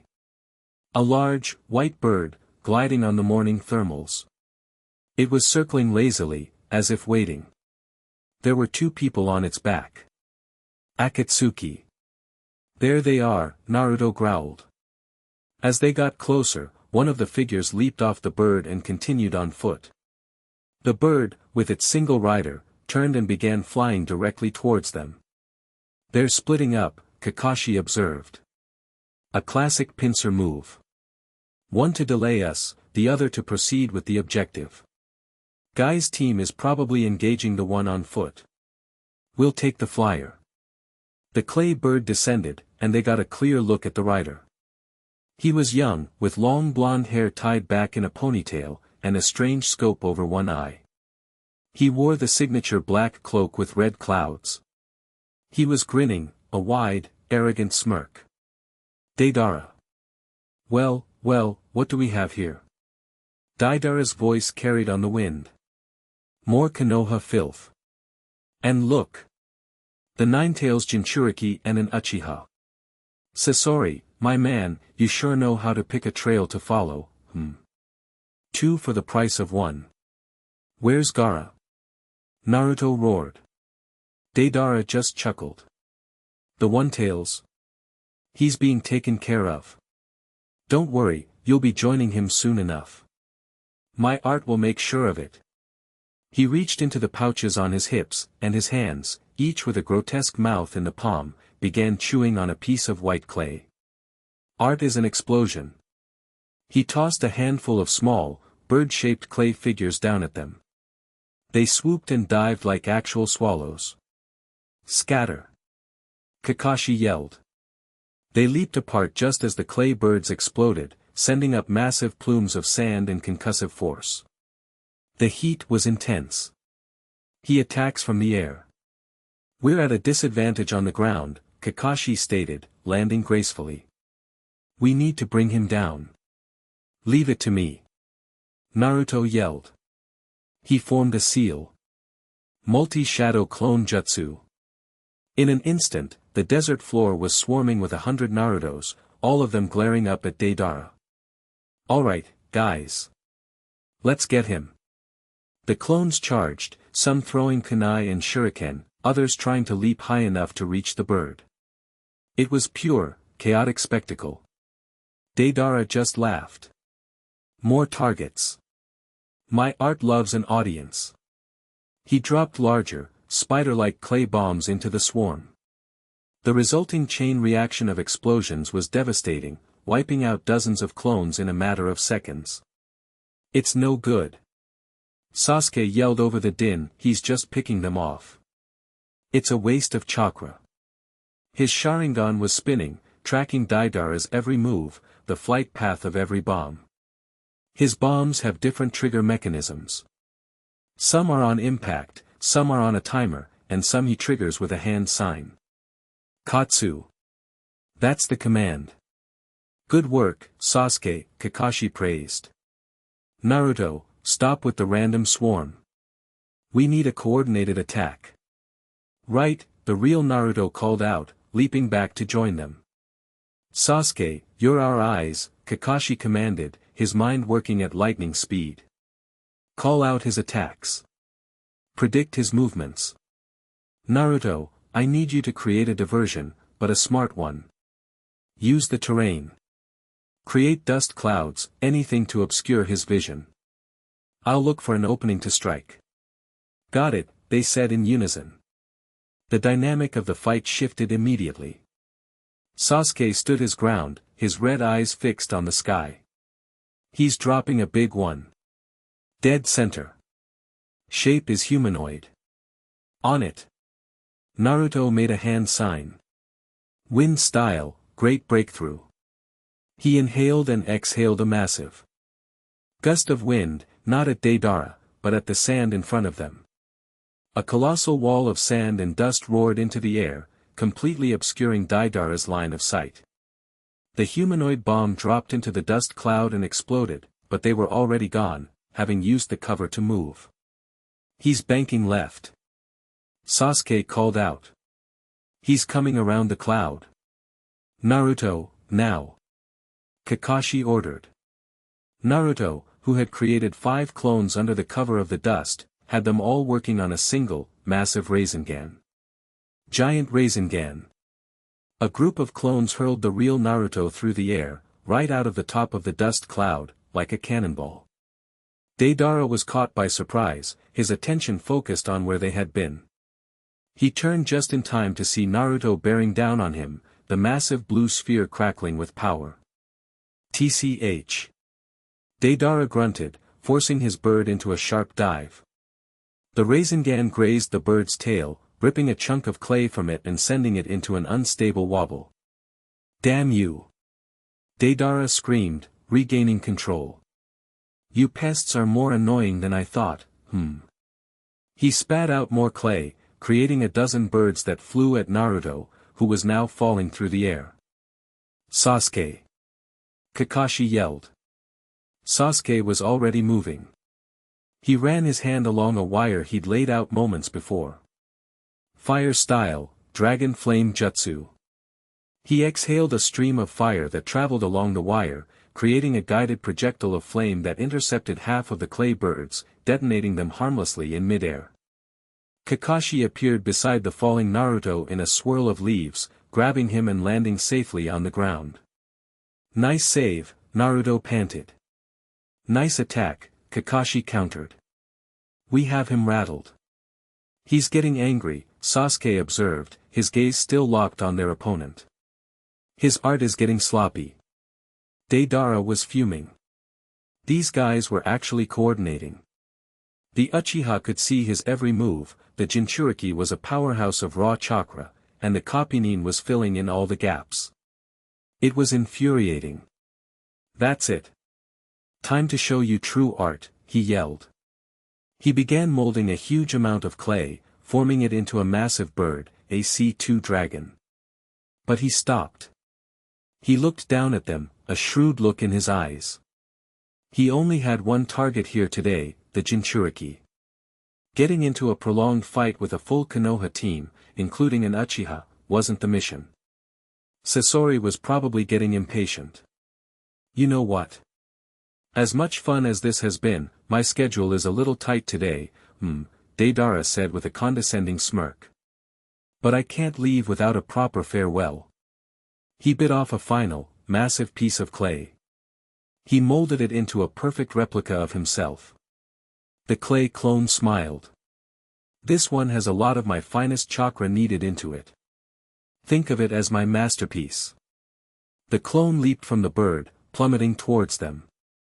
Deidara steered his damaged bird away, flying off at high speed toward the east. "He's running away!" Naruto shouted. "Don't be so sure," Sasuke said, his eyes wide with alarm. "That clone, the amount of chakra inside it is enormous. It's not an attack. It's a bomb. A suicide bomb." Kakashi's visible eye widened in horror. He knew what that meant. An explosion of that magnitude would wipe out everything in a multi-kilometer radius. There was no outrunning it. "I have to use it," Kakashi said, his hand already flying through signs. He was going to use Kamui to warp the entire explosion into another dimension. It would likely drain him completely, maybe even kill him. "No!" Sasuke yelled, grabbing his arm. "There's another way. We have to contain it, not block it." He looked at Naruto. "Dope. Can you create a wind vortex? A strong one, to push the blast upwards?" Naruto nodded, understanding immediately. "You got it. Kakashi-sensei, I need you to hit it with a lightning blade, but not to destroy it," Sasuke explained, his mind racing. "Use the electricity to disrupt the clay's chakra flow, just for a second. It might delay the detonation and weaken the structure." It was a crazy, split-second plan, born of desperation and trust. Do it. Kakashi said, already running forward, his hand crackling with the telltale screech of the lightning blade. Naruto began creating shadow clones, not to fight, but to help him mold the massive amount of wind chakra he'd need. Sasuke flew through hand signs of his own. Kakashi struck first, plunging his lightning-covered hand into the falling clay clone. There was a flicker, a momentary disruption in the intense glow emanating from the clone. It was only a split-second delay, but it was the window they needed. Now. Naruto. Sasuke roared. Sage art, wind style. Raisin shuriken.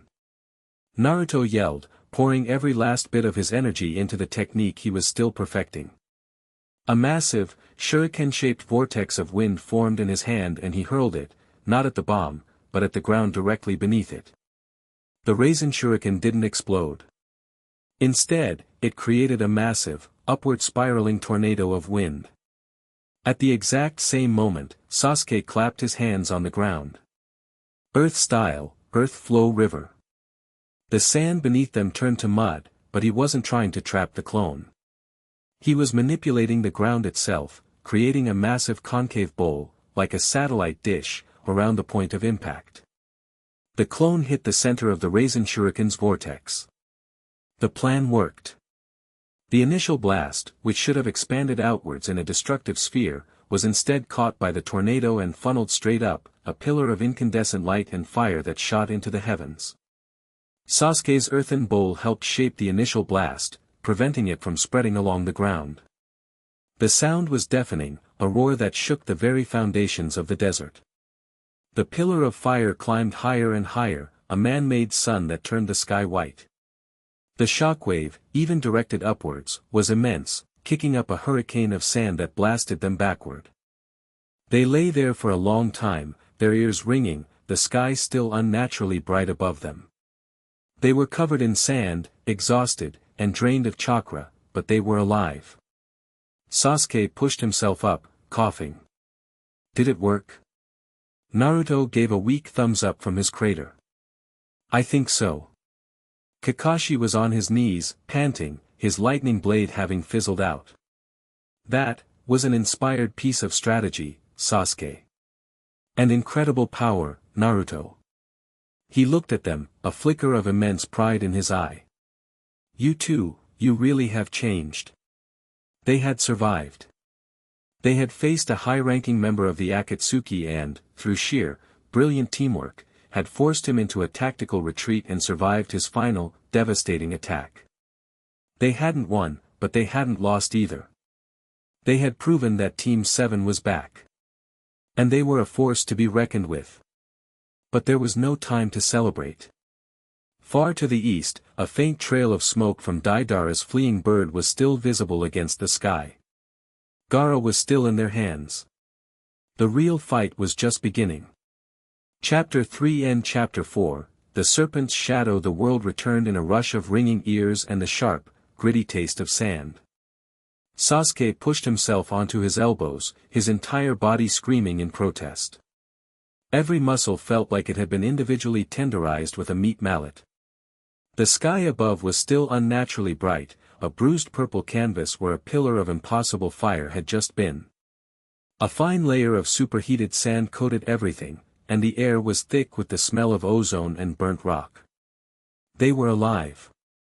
He couldn't quite believe it. Is everyone okay? Sakura's voice was shaky, but it cut through the post-explosion deafness. She was already on her knees, hands glowing with green chakra as she checked on Kakashi. Kakashi was slumped over, breathing in deep, ragged gasps. He'd poured a massive amount of chakra into that last-second lightning blade, and it showed. He gave a weak thumbs up. Just, winded. Good thinking, you two. You saved us all. Naruto was lying flat on his back in a shallow crater of his own making, looking up at the sky with a dopey grin. Heh. Did you see that? We totally sent that guy's Big Finish firework straight up. Take that, Blondie. He tried to sit up, then groaned and flopped back down. Okay, maybe I overdid it a little with the raisin shuriken. My arm feels like it's full of angry bees. Sasuke got to his feet, swaying slightly. His own chakra coils were scraped raw. That earth-style jutsu, combined with maintaining his Sharingan through the entire high-speed encounter, had taken its toll. But the exhaustion was secondary to the thrum of victory in his veins. It wasn't the hollow, bitter satisfaction of a step towards revenge. It was something different. Something warm and shared. They hadn't just survived, they had faced an S-rank threat and, through pure, unadulterated teamwork, had completely neutralized his trump card. They had trusted each other, in that split second where a single hesitation would have meant annihilation. His gaze fell on Naruto. The idiot was still grinning, looking utterly spent but completely triumphant.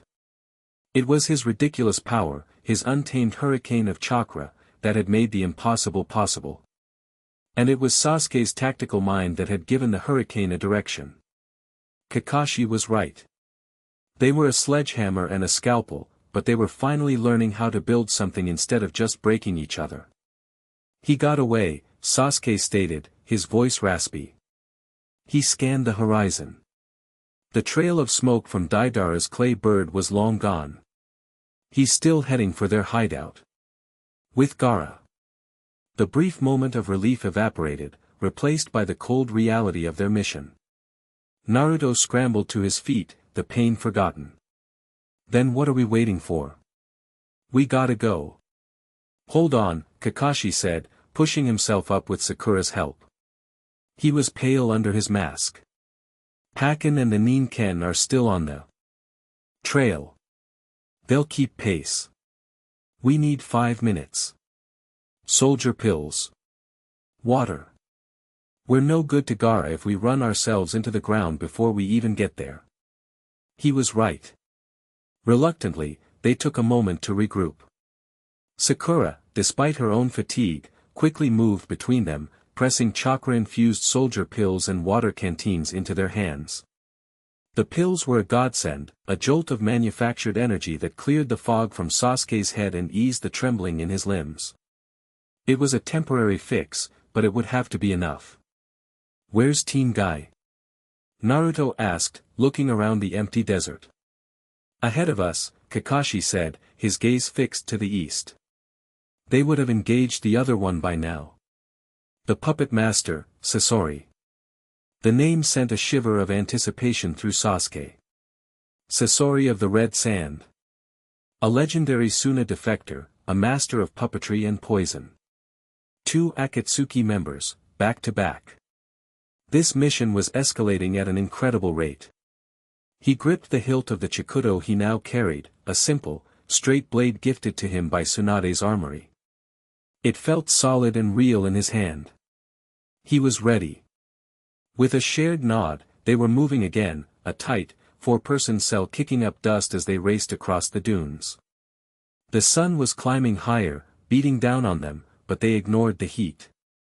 They had a Kazekage to save. They ran for another hour before the landscape began to change. The endless sea of sand gave way to a sparse, dead forest. The trees were twisted and black, their branches like skeletal fingers clawing at the sky. It was a place where life had given up. And in the center of it was a scene of absolute carnage. Puppets. Hundreds of them. Or what was left of them. Wooden limbs, torsos with shattered mechanisms, heads with blank, staring eyes, they were strewn across the clearing like discarded toys from a giant, violent child. Splinters of poisoned wood and countless Senbon needles littered the ground. And in the middle of it all stood Team Guy. They were breathing heavily, covered in scrapes and scratches. Rock Lee was in a fighting stance, his eyes blazing, though his green jumpsuit was torn at the shoulder. Ten was methodically wiping poison from her kunai, her face a mask of grim concentration. Might Guy himself had a few rips in his uniform but was otherwise radiating an aura of intense, fiery energy. Only Niji seemed to be in bad shape.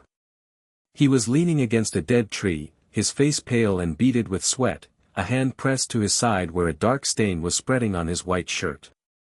"Guy-sensei!" Kakashi called out as they skidded to a halt. Guy turned, and his usual bombastic grin was subdued. "Kakashi. My eternal rival.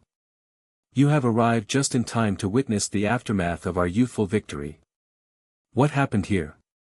Sakura asked, her eyes already on Niji, her medical instincts kicking in. "We engaged the second Akatsuki member," Niji said, his voice strained. He was using his Byakugan, but it was flickering, a sign of extreme chakra exhaustion. He was not what we expected. He was hiding inside a massive puppet shell called Hirako. That walking scorpion was full of nasty tricks. Lee added, punching his palm. Poisoned needles, a tail that could extend, a mouth that fired a storm of senbon. But it was no match for our teamwork and the power of youth. Lee is correct.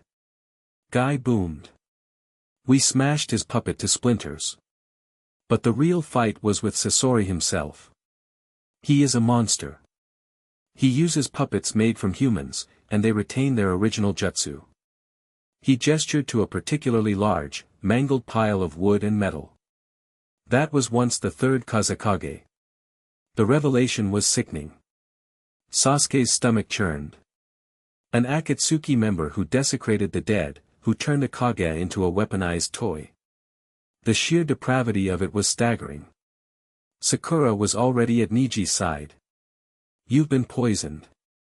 Niji nodded grimly. A scratch from one of his puppets. It's fast-acting. My chakra network is resisting. But it feels like my blood is on fire. Sakura pulled out one of the antidote syringes she had synthesized. This should work.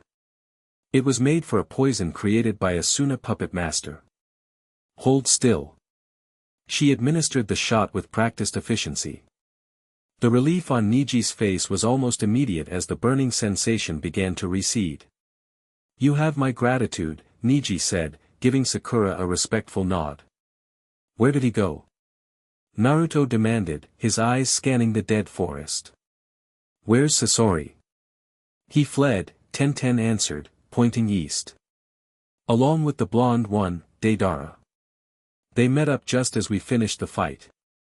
Deidara looked like he'd been through hell. What did you guys do to him? Naruto puffed out his chest. We gave him a face full of Team 7's awesomeness, that's what. They're heading for their base of operations, Kakashi surmised. Hakken, what's the trail like? The small pug, who had been sniffing around the wreckage, trotted up. The 2 scents are together now. They're moving fast. And the trail ends about 5 clicks from here, near a rock formation by the river. That was it. The hideout. Then let's finish this, Sasuke said, his voice a low growl. Guy struck a pose, his teeth glinting. Excellent. The combined might of Team Guy and Team Kakashi, working together in a beautiful springtime of youth and power. The Akatsuki don't stand a chance.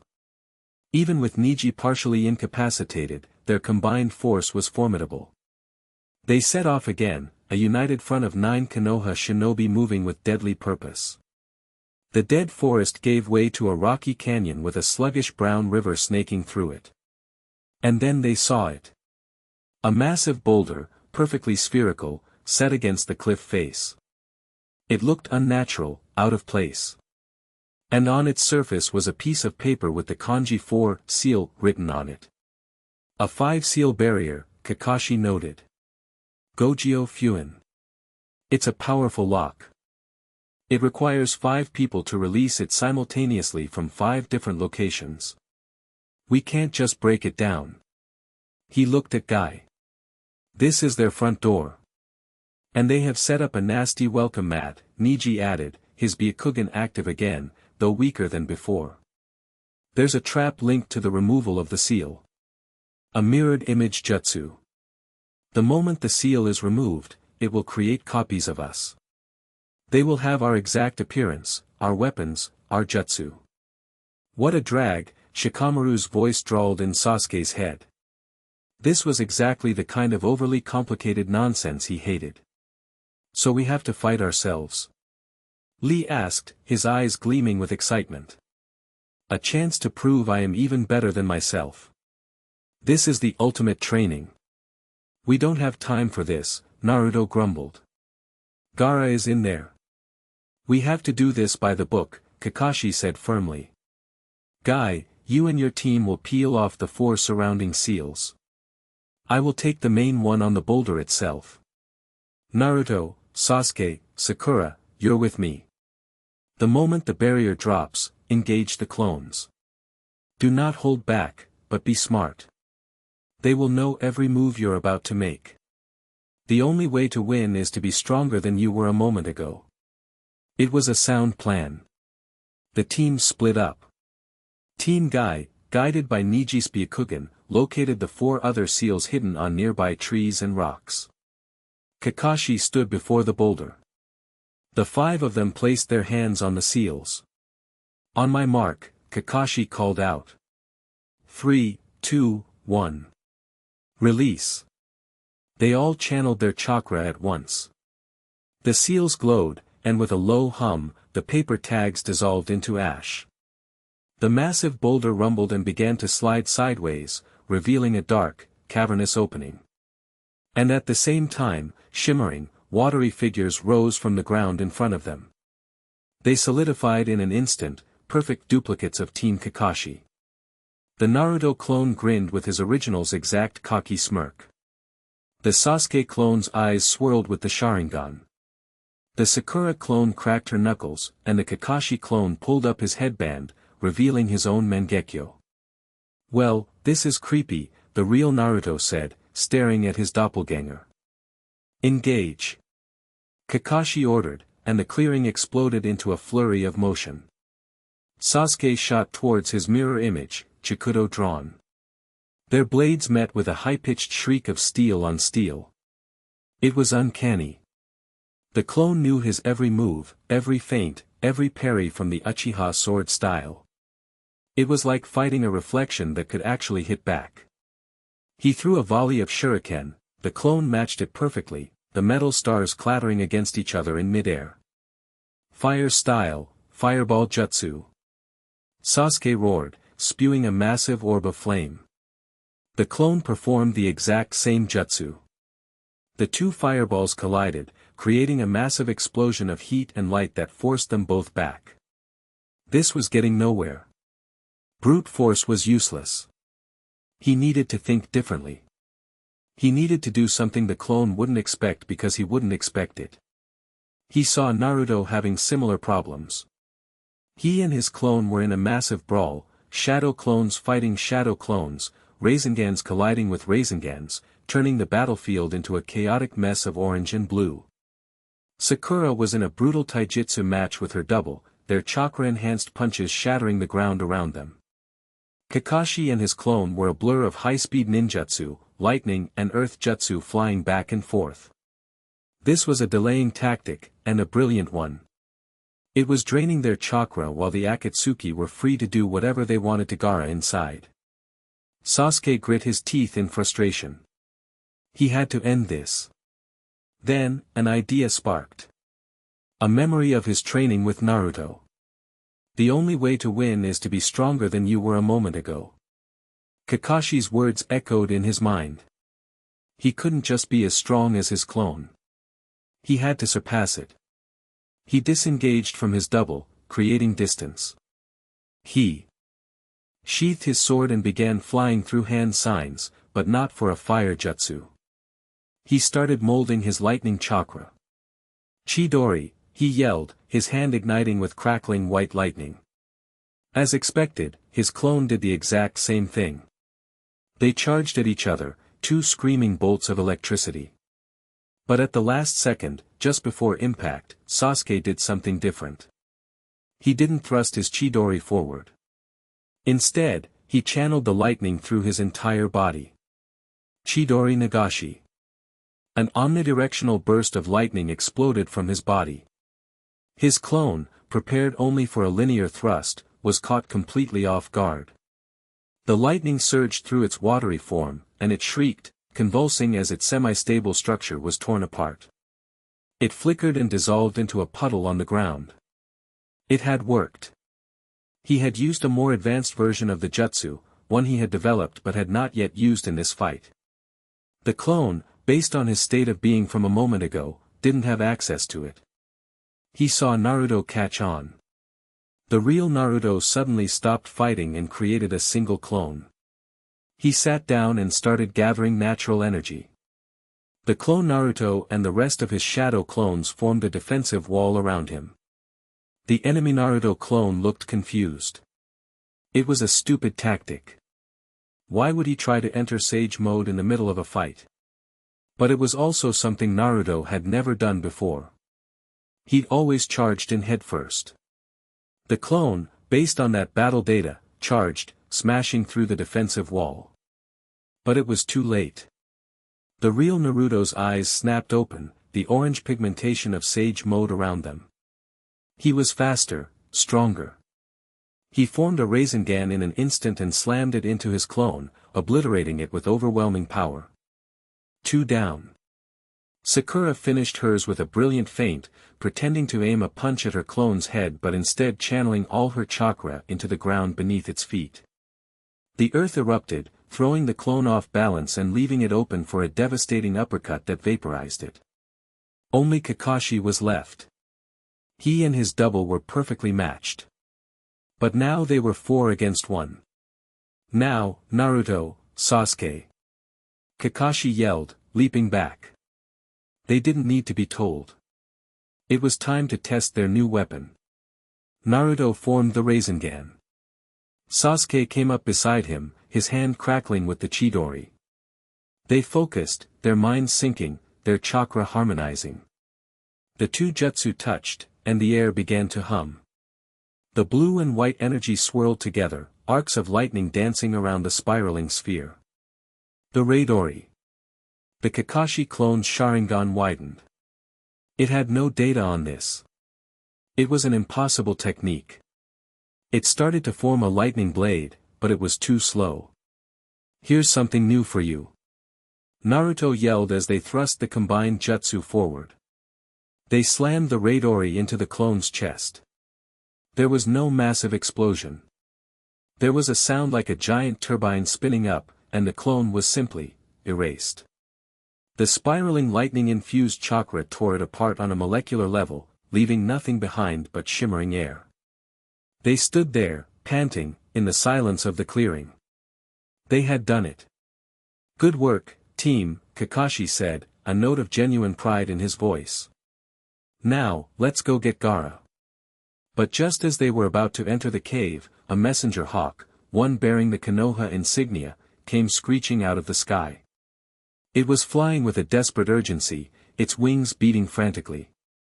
It landed on Kakashi's outstretched arm, a small scroll tied to its leg. Kakashi's posture stiffened as he read it. His single visible eye widened, and a dread so profound that Sasuke could feel it washed over him. Kakashi-sensei. What is it? Sakura asked, her voice filled with apprehension. Kakashi looked up, and the expression on his face was one Sasuke had never seen before. It was a look of cold, grim fury. It's from Tsunade-sama, he said, his voice dangerously quiet. We have a problem. A big one. He crumpled the scroll in his fist. Konoha is under attack. The words hit them like a physical blow.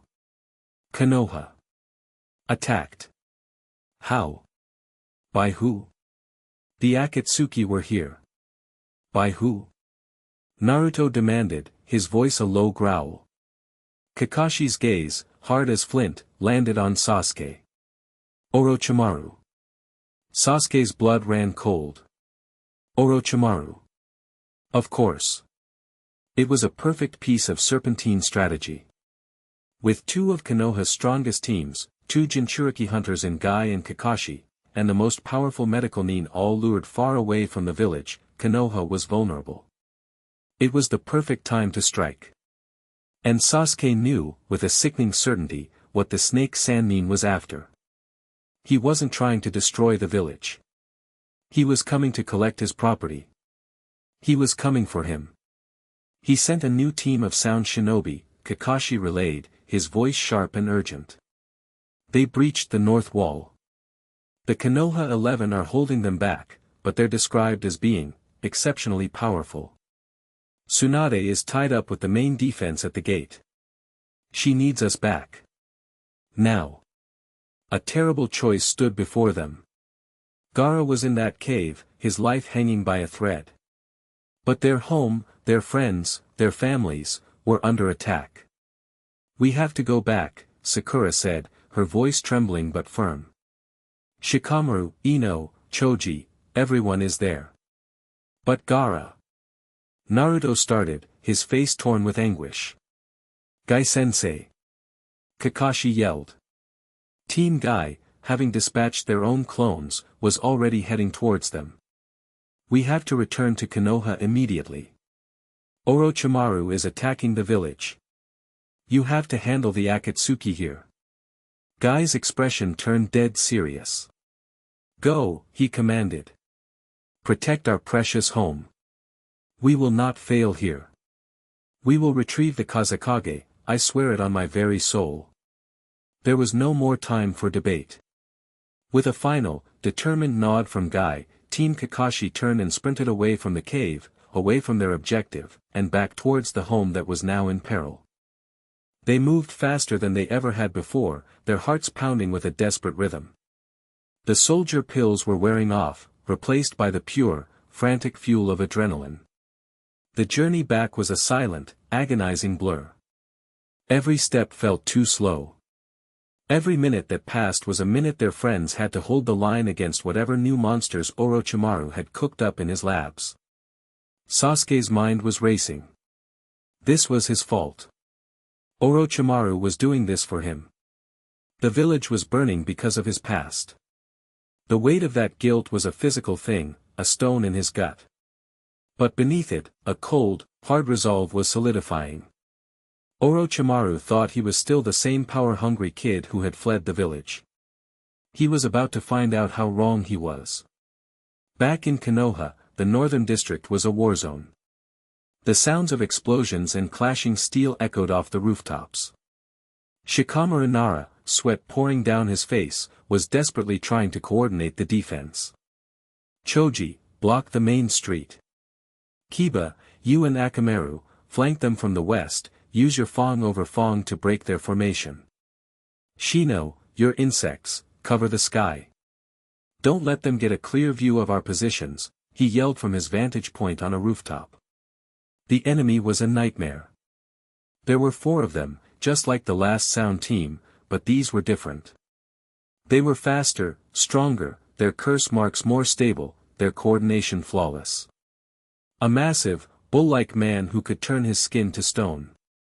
A slender woman who moved like the wind, wielding twin blades that seemed to cut through any defense. A pale, unnerving boy who used sound-based genjutsu that attacked the inner ear, bypassing traditional defenses. And their leader, a man with silver hair and cold, reptilian eyes, whose name they had learned was Guren. He fought with a horrifyingly beautiful and deadly crystal-style ninjutsu, creating razor-sharp spears and shields from thin air. The Konoha 11 were fighting bravely, but they were being systematically dismantled. Asuma's and Kurenai's teams were giving it their all, but they were outmatched. Choji's human boulder had been stopped cold by the brute's rock skin. Kiba's attack had been effortlessly parried by the swordswoman. Shino's insects were being shattered by Guren's crystal projectiles. This is a drag, Shikamaru muttered, watching his strategy fall apart. They're too strong. They're toying with us. Shikamaru-kun. Hinata called out from a nearby rooftop, her Byakugan active. Their target, they aren't spreading out. They keep pushing towards the center of the village, towards the intelligence division. Of course. The ID building. Where Sasuke was being housed. Shikamaru's eyes widened in realization. This wasn't an invasion. It was an extraction. Gyuren smiled coldly as he effortlessly shattered Ino's mind transfer jutsu with a pulse of his own chakra. You Konoha shinobi are persistent, I'll give you that. But you are delaying the inevitable. He glanced over his shoulder. He is not here. Orochimaru-sama's prize is not in his cage. Then we will turn this village to rubble until we find him, the brute, whose name was Kadamura too, growled. He slammed his fists together, and the ground shook. Just as he was about to charge and smash through their defensive line, a blur of yellow and black shot out of the sky. Leaf Hurricane. Rock Lee, who must have sprinted ahead of his team, came spinning out of nowhere, his foot connecting squarely with Kadamura's jaw.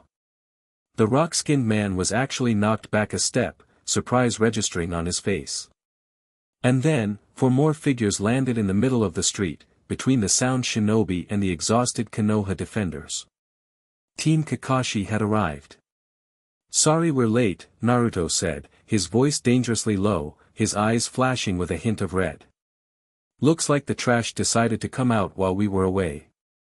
Gyuren's cold eyes landed on Sasuke, and a slow, predatory smile spread across his face. Ah. There you are. The prodigal son.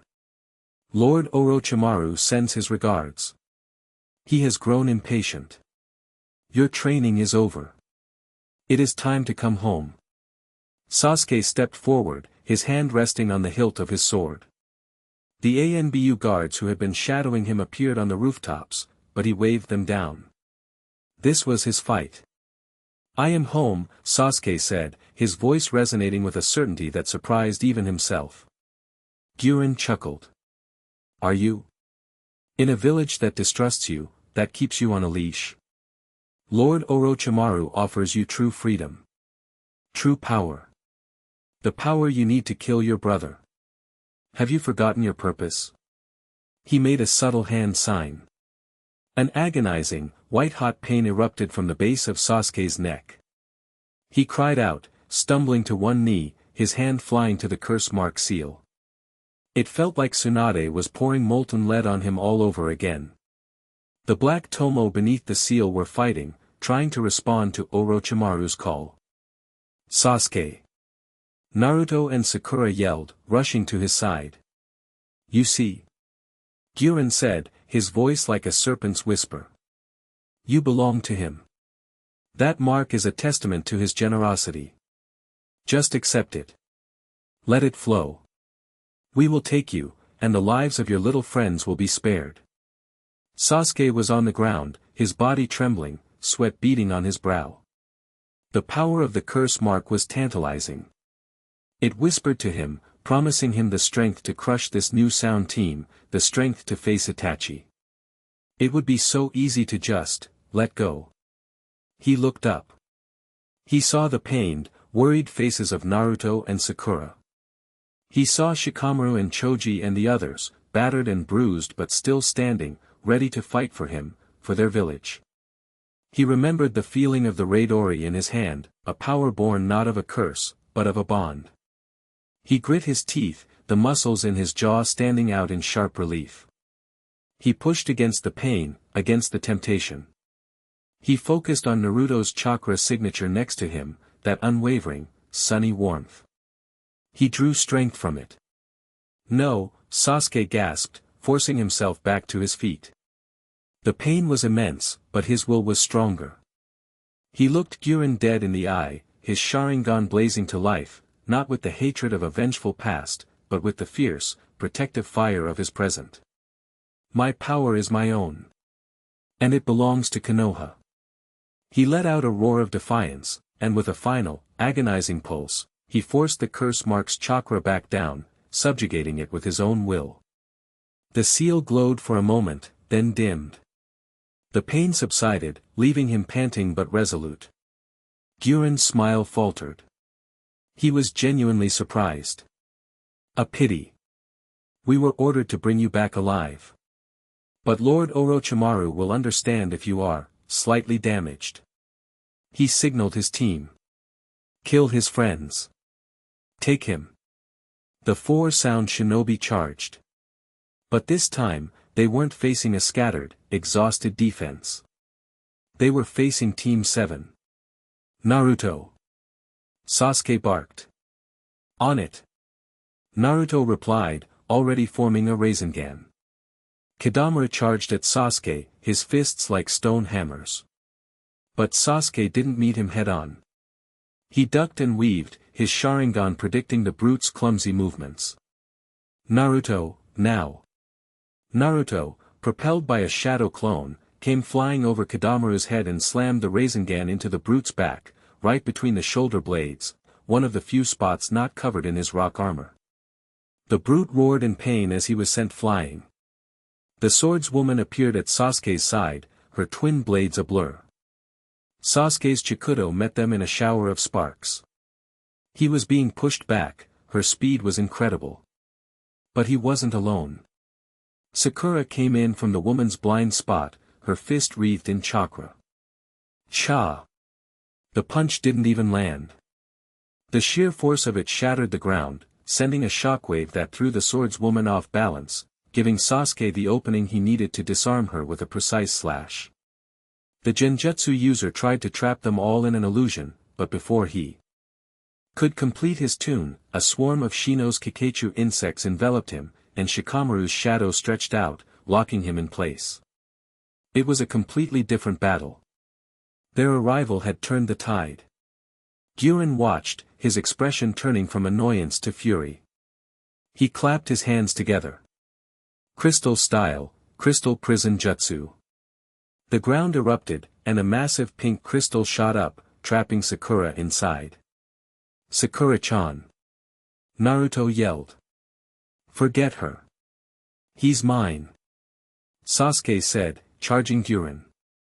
You are a fool, Uchiha. Gyuren hissed, creating a massive crystal dragon that roared towards Sasuke. Sasuke met it head-on. He coated his blade in lightning chakra, the Chidori's power making it sharper than any normal steel. He sliced through the dragon's head, shattering it into a million glittering shards. He appeared right in front of Gyuren, his eyes promising murder. Let's finish this, Naruto. Sasuke yelled, leaping back to create space. Naruto, seeing Sakura was safe for the moment inside the durable crystal, nodded. They stood side by side, the rest of the battle fading into the background. This was the final exam. This was the proof. Naruto's Rasengan. Sasuke's Chidori. They brought them together, the familiar hum of harmonized power filling the air. The Raidori formed between their hands, bigger and more stable than it had been before, a miniature, crackling star of blue and white energy. Gyuren's eyes widened in disbelief at the impossible jutsu. He tried to form a crystal shield, but he was too slow. This is our power, they roared in unison. They rammed the Raidori forward. It struck Gyuren's hastily formed defense, and didn't just break it, it disintegrated it. The spiraling vortex of wind and lightning hit Gyuren square in the chest. He didn't even have time to scream. His body was torn apart by the conflicting forces, erased from existence just like Kakashi's clone had been. With their leader gone, the remaining sound shinobi faltered.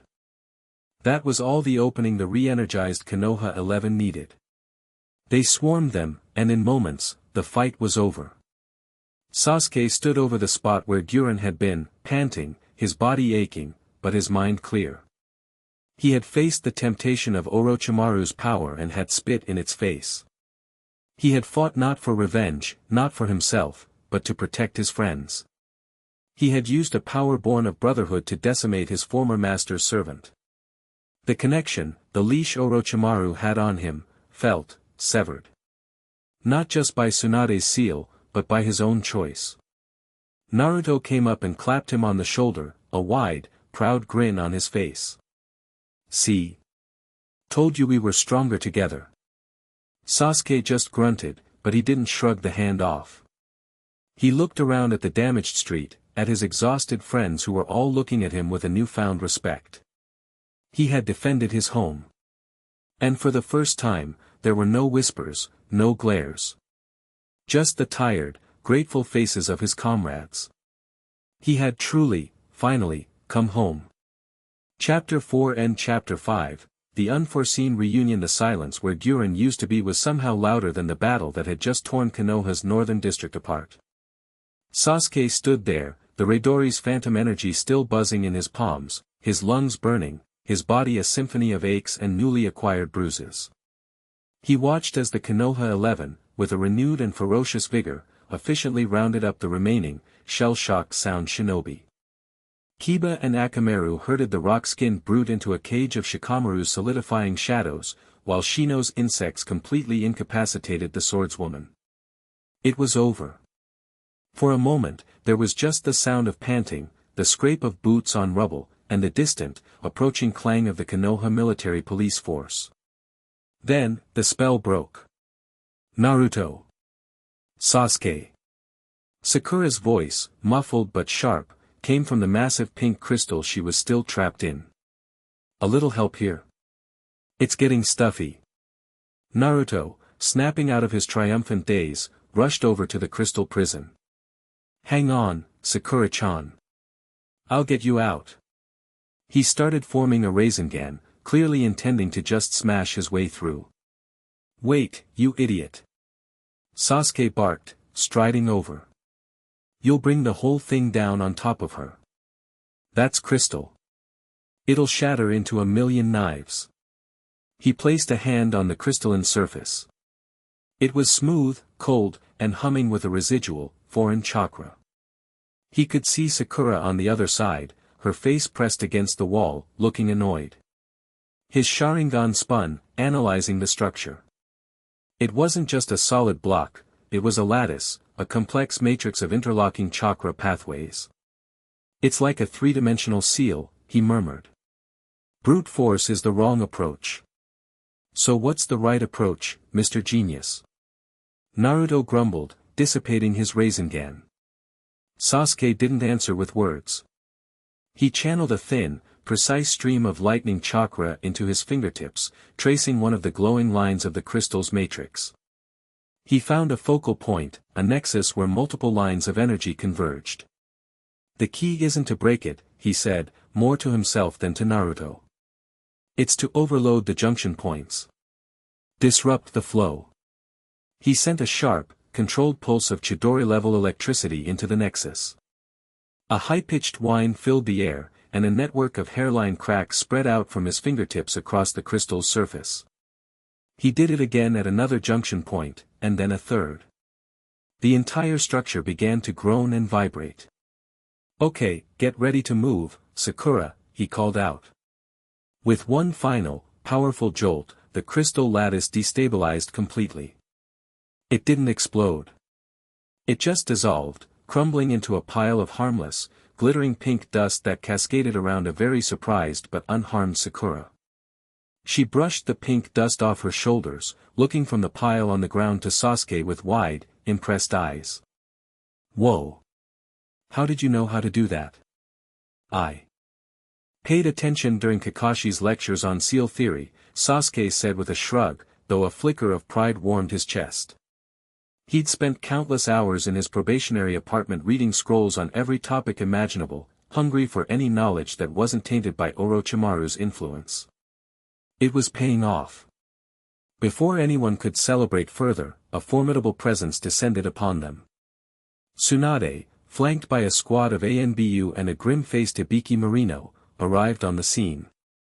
She took in the devastation with a single, sweeping glare, the shattered street, the captured Sound Nin, the pile of pink dust, and Team 7 standing in the middle of it all, looking utterly spent.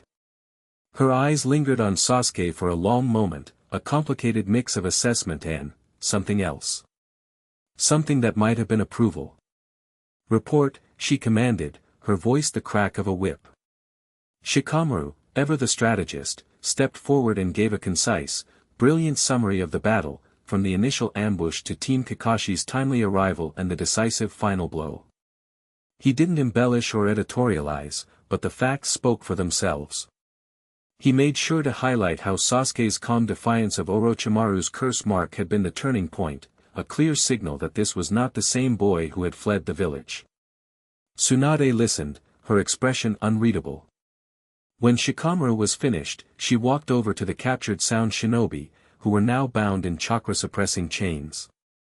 She looked down at them with undisguised contempt.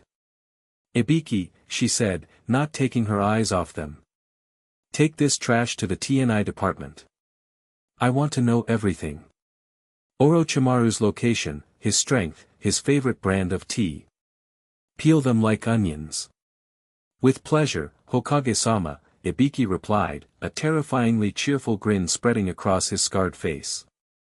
As the prisoners were hauled away, Tsunade finally turned her full attention to Team 7. She looked them up and down, at their torn clothes and exhausted faces. "You disobeyed a direct order," she stated, her voice dangerously level. Kakashi, who had been quietly observing, stepped forward to take the blame, but Tsunade held up a hand. "You were ordered to retrieve the Kazekage. Instead, you abandoned your mission objective to return to the village. Our home was under attack." Naruto protested. "Our friends were in danger. We weren't just going to let them die. It was a calculated risk on Orochimaru's part," Tsunade continued, as if Naruto hadn't spoken. "He created an impossible choice for you. And you chose Konoha." She paused, letting the weight of her words settle. "Good. You made the right call. A village is its people, not its missions. But don't ever make a habit of it." A collective sigh of relief went through the team. "Now," Tsunade said, her gaze landing on Naruto and Sasuke. "Shikamaru's report mentioned a new combination jutsu. The one you used to delete the enemy commander." "Oh yeah. It's called the Raidori," Naruto said proudly, puffing out his chest. "Sasuke and I came up with it. It's super awesome, believe it." "Show me," Tsunade commanded. Naruto and Sasuke looked at each other. They were running on fumes. Creating the Raidori again right now would probably knock them out for a week. "Hokage-sama, with all due respect," Kakashi intervened gently. "They're completely drained." "I'm aware of that, Kakashi," Tsunade said, her eyes glinting. "I don't need a full power demonstration. I want to see the harmonization process. I want to see the chakra." Reluctantly, Naruto and Sasuke stood side by side. They held out their hands, and with a visible effort of will, began molding their chakra. Naruto's Rasengan was flickering and unstable, barely holding its shape. Sasuke's Chidori was more of a sparkler than a lightning blade, a weak crackle of electricity. But as they brought their hands together, the effect was the same. Their chakra signatures. One a raging bonfire, the other a controlled forge, synced up.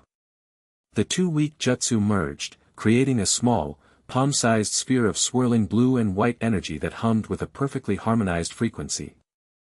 Tsunade watched, her medical Nin's eyes seeing more than just the light show. She saw the perfect fusion of two wildly different chakra natures, a feat that, in theory, should have been impossible. It was a testament not just to their power, but to the bond between them. "I see," she said, her voice softer now. She then turned to Sasuke. "The curse mark." Guren tried to activate it. Sasuke's hand instinctively went to his neck. "He did. I fought it off."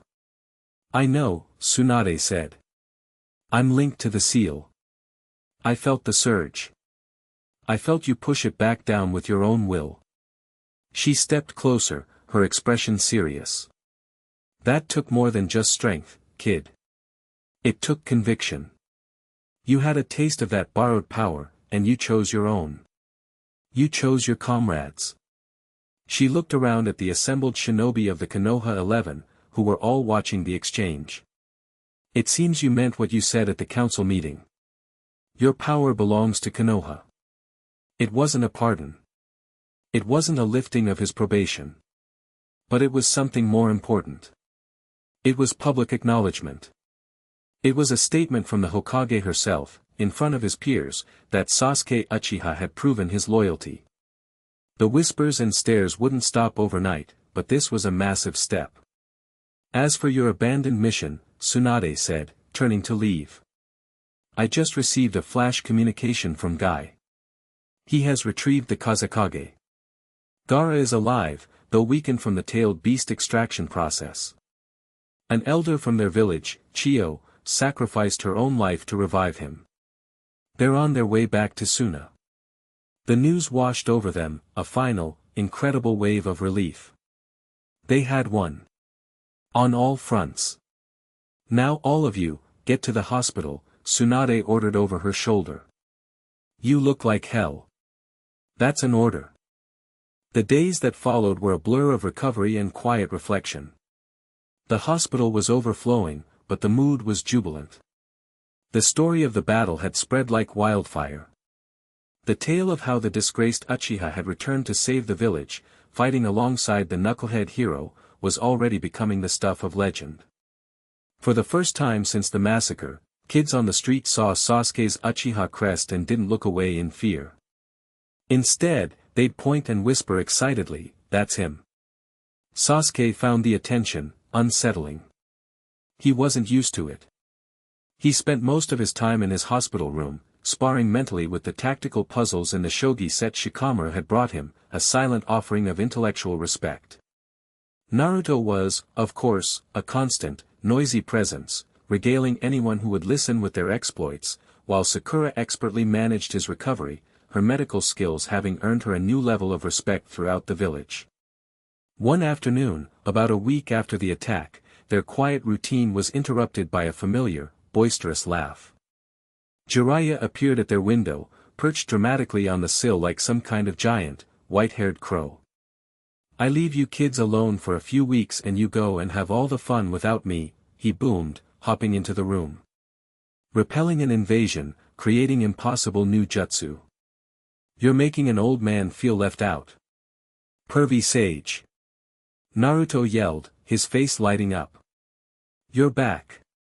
Did you finish your research?" Jiraiya winked theatrically. "The wells of inspiration are ever flowing, my boy. But that's not why I'm here." His expression sobered, and he looked from Naruto to Sasuke. "I've been tracking my spy network. Following up on some whispers I've been hearing for a while now. Whispers about Akatsuki movements that don't involve hunting Jinchuriki." He pulled a small, tightly sealed scroll from his vest. "This came in this morning. From a reliable source deep in the land of rain." He tossed the scroll to Sasuke, who caught it automatically. "It's a confirmed location. Not a major base, but a small, abandoned watchtower that a certain someone is known to use as a temporary hideout when he's in the northern territories." Sasuke's breath caught in his throat. He didn't need to ask who. There was only one person Jiraiya could be talking about. Itachi. "My source says he was sighted there 3 days ago," Jiraiya continued, his voice low and serious. "He was alone. No sign of his shark-faced partner. This is a rare opportunity. A chance to confront him away from the rest of the Akatsuki." The air in the room grew thick with tension. This was it. The moment Sasuke had been living for, training for, bleeding for, his entire life. But as he looked at the scroll in his hand, the familiar, all-consuming fire of hatred felt different. It was still there, a cold, hard knot in his stomach, but it was no longer the only thing he felt. He looked at Naruto, at Sakura, who were watching him with worried expressions. His goal was no longer just to kill Itachi. It was to understand. Why? Why had he done it? Why had he spared him? The questions now burned hotter than the need for revenge. "This isn't an official Konoha mission," Jiraiya said, his gaze fixed on Sasuke. "Tsunade doesn't know I'm giving you this. The council would never approve sending you, a probationary shinobi, after your S-rank missing mean brother. It's too risky. Politically, it's a minefield." He crossed his arms. "But I think you've earned the right to some answers. And I think you're strong enough now to ask the questions without getting yourself killed." "He's not going alone," Naruto said immediately, his voice firm.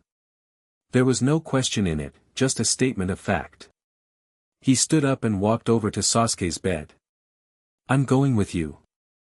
Naruto, Sakura started, looking worried. No, Naruto said, cutting her off gently. This is what we do. We're a team. He doesn't have to carry this by himself anymore. He looked at Sasuke.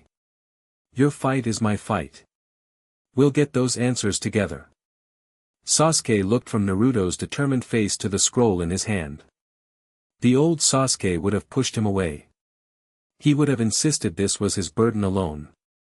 But the old Sasuke was gone, erased by a Rasengan in the Valley of the End and reforged in the fires of shared battle. He needed his brother. He gave a single, sharp nod. Jiraiya grinned. I thought you'd say that. Now, listen up. This has to be clandestine. Off the books. You leave tonight, under the cover of darkness. Don't tell Kakashi. Don't tell Tsunade. They have plausible deniability that way. I'll smooth things over when you get back. The tower is a 2-day journey northeast, near the border with the Land of Sound. Be smart. Be fast. And do not underestimate him. Even if you're both coming at him, Itachi Uchiha is on another level. And so, under the cloak of a moonless night, 2 figures slipped out of the hospital window. They moved like ghosts through the sleeping village, their footfalls silent, their presence barely a whisper on the wind. Sasuke felt a strange sense of déjà vu, sneaking out of the village just as he had on that fateful night so long ago. But this time, he wasn't running away from his bonds. He was running towards his past, with his strongest bond right beside him. The journey was tense and quiet. They moved at a blistering pace, their shared purpose a silent engine driving them forward. They spoke little, conserving their energy, their minds focused on the confrontation to come.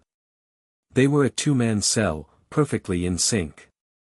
Naruto would use his clones to scout ahead in a wide perimeter, while Sasuke's Sharingan pierced the darkness, watching for traps or ambushes. On the second night, as they made a cold camp in a dense, fog-shrouded forest, Naruto finally broke the silence. Are you scared? He asked, poking at their small, smokeless fire with a stick. Sasuke was sitting with his back against a tree, polishing his chikudo. He paused, considering the question. No, he said, his voice low. I was scared when I was a kid. I was terrified of him. Then I was just angry. Now, he looked up, his onyx eyes reflecting the faint embers. Now, I just need to know the truth. Whatever it is. He looked at Naruto. Are you? Naruto grinned, though it was a little strained. Nah. A little nervous, maybe. That guy is crazy strong. But we're crazy strong too, now. Especially together. He looked into the fire. I want this to be over for you, man. I want you to be able to stop looking back, you know. The simple, honest sentiment hit Sasuke harder than any jutsu. Thanks, Dobe, he said quietly. They reached the coordinates Jiraiya had given them just after dawn on the 3rd day. The tower was exactly as described, a crumbling stone relic from a forgotten war, half overgrown with moss and ivy, standing alone in a clearing. It looked ancient and dead. But Sasuke's Sharingan could see it. A faint, almost imperceptible trace of chakra lingering around the top floor. Someone was there. Or had been there, very recently. He's here, Sasuke whispered, his body tensing. All right. What's the plan? Naruto asked, his voice dropping into a serious, mission-focused tone. No tricks. No elaborate setups, Sasuke said, his gaze fixed on the tower's single entrance. We walk in the front door. Together. They approached the tower with a coordinated, cautious advance, their senses on high alert. The heavy wooden door creaked open under Sasuke's touch, revealing a dark, spiral staircase leading up. The air inside was stale and smelled of wet stone and decay. They ascended in silence, their footsteps echoing in the oppressive quiet. They emerged onto the top floor, a single large, circular room with arched windows that looked out over the sea of trees. The room was empty. Dust motes danced in the columns of gray morning light. There was no one there. What the? Naruto started, looking around in confusion. Jiraiya's intel was wrong. No, Sasuke said, his Sharingan spinning. He was here. The chakra signature is fresh. It's fading. He scanned the room again, and then he saw it. A single black crow feather, lying in the center of the floor. The moment his eyes focused on it, the world dissolved. Poof. The room, the dust, Naruto, it all vanished, replaced by an endless, swirling vortex of black and red. Genjutsu. And not just any genjutsu. This was a signature he knew in his bones. Naruto felt it too. The world twisted, the air growing heavy and suffocating. Sasuke. What's going on? When their vision cleared, they were in the same room, but it was different. The crumbling stone was gone, replaced by pristine, polished walls. And standing by the far window, his back to them, was a figure in a black cloak with red clouds. Itachi Uchiha. He turned slowly, and his eyes were not the familiar Mangekyo. They were just his normal onyx eyes, but they were filled with a cold, detached curiosity. This wasn't the real Itachi. Sasuke knew it instantly. The chakra felt hollow. A projection. An illusionary clone. You've grown, little brother, the Itachi clone said, his voice a perfect, emotionless replica. And you've brought a friend. The Nine-Tails. Where is he? Sasuke demanded, drawing his blade. Where is the real Itachi? He is occupied, the clone replied cryptically. He was aware you would be coming. He wanted to see for himself what you have become. He left me here to test you. Naruto stepped up beside Sasuke, his fists clenched. We're not here to play games. We want answers. The Itachi clone's lips curved into a faint, condescending smile. Answers are earned, not given. If you wish to prove you are worthy of the truth, then you must first prove you are strong enough to withstand it. He raised a single hand. Show me the strength of your new bond. Without another word, he vanished. He's toying with us. Sasuke growled, his Sharingan scanning every shadow. Behind you. Naruto yelled. Sasuke spun just as the clone reappeared, a kunai aimed at his neck. Sasuke parried with his sword, the clang of steel echoing in the illusionary space. The clone was fast, impossibly fast, his movements a fluid dance of death. Sasuke was pushed back, his Sharingan barely able to keep up. Naruto created a dozen shadow clones that swarmed in, but the Itachi clone moved through them like a phantom. With a few precise, economical strikes, he dispatched every clone, each one vanishing in a puff of smoke. He was demonstrating, with casual ease, the vast chasm in skill between them. Fire style, fireball jutsu. Sasuke unleashed his signature attack. The clone met it with its own, but his was larger, hotter, a crimson sun that completely swallowed Sasuke's and forced him to leap out of the way. Damn it, he's just a clone, but he's still on a whole other level.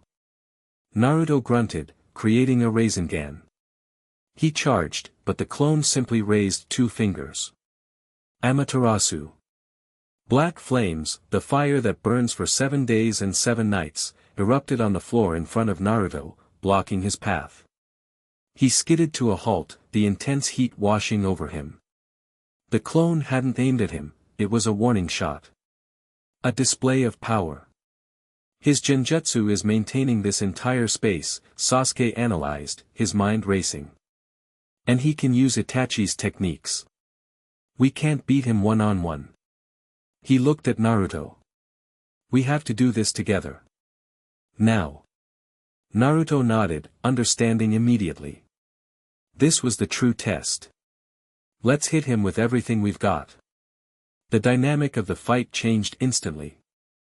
They stopped attacking as individuals and started moving as a single unit.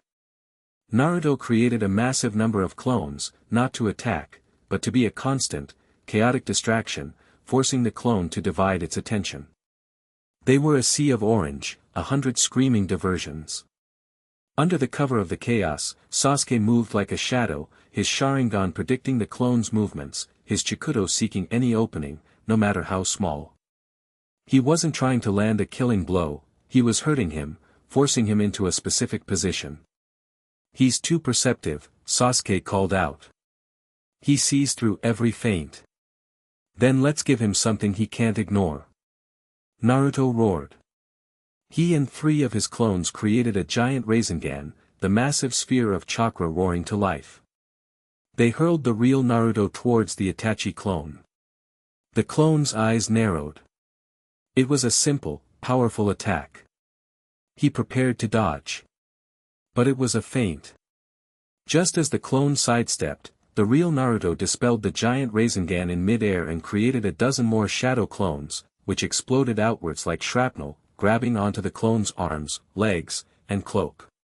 Gotcha, they all yelled in unison. The Itachi clone was held fast, but only for a second. With a surge of chakra, he blasted the clones away. But that second was all Sasuke needed.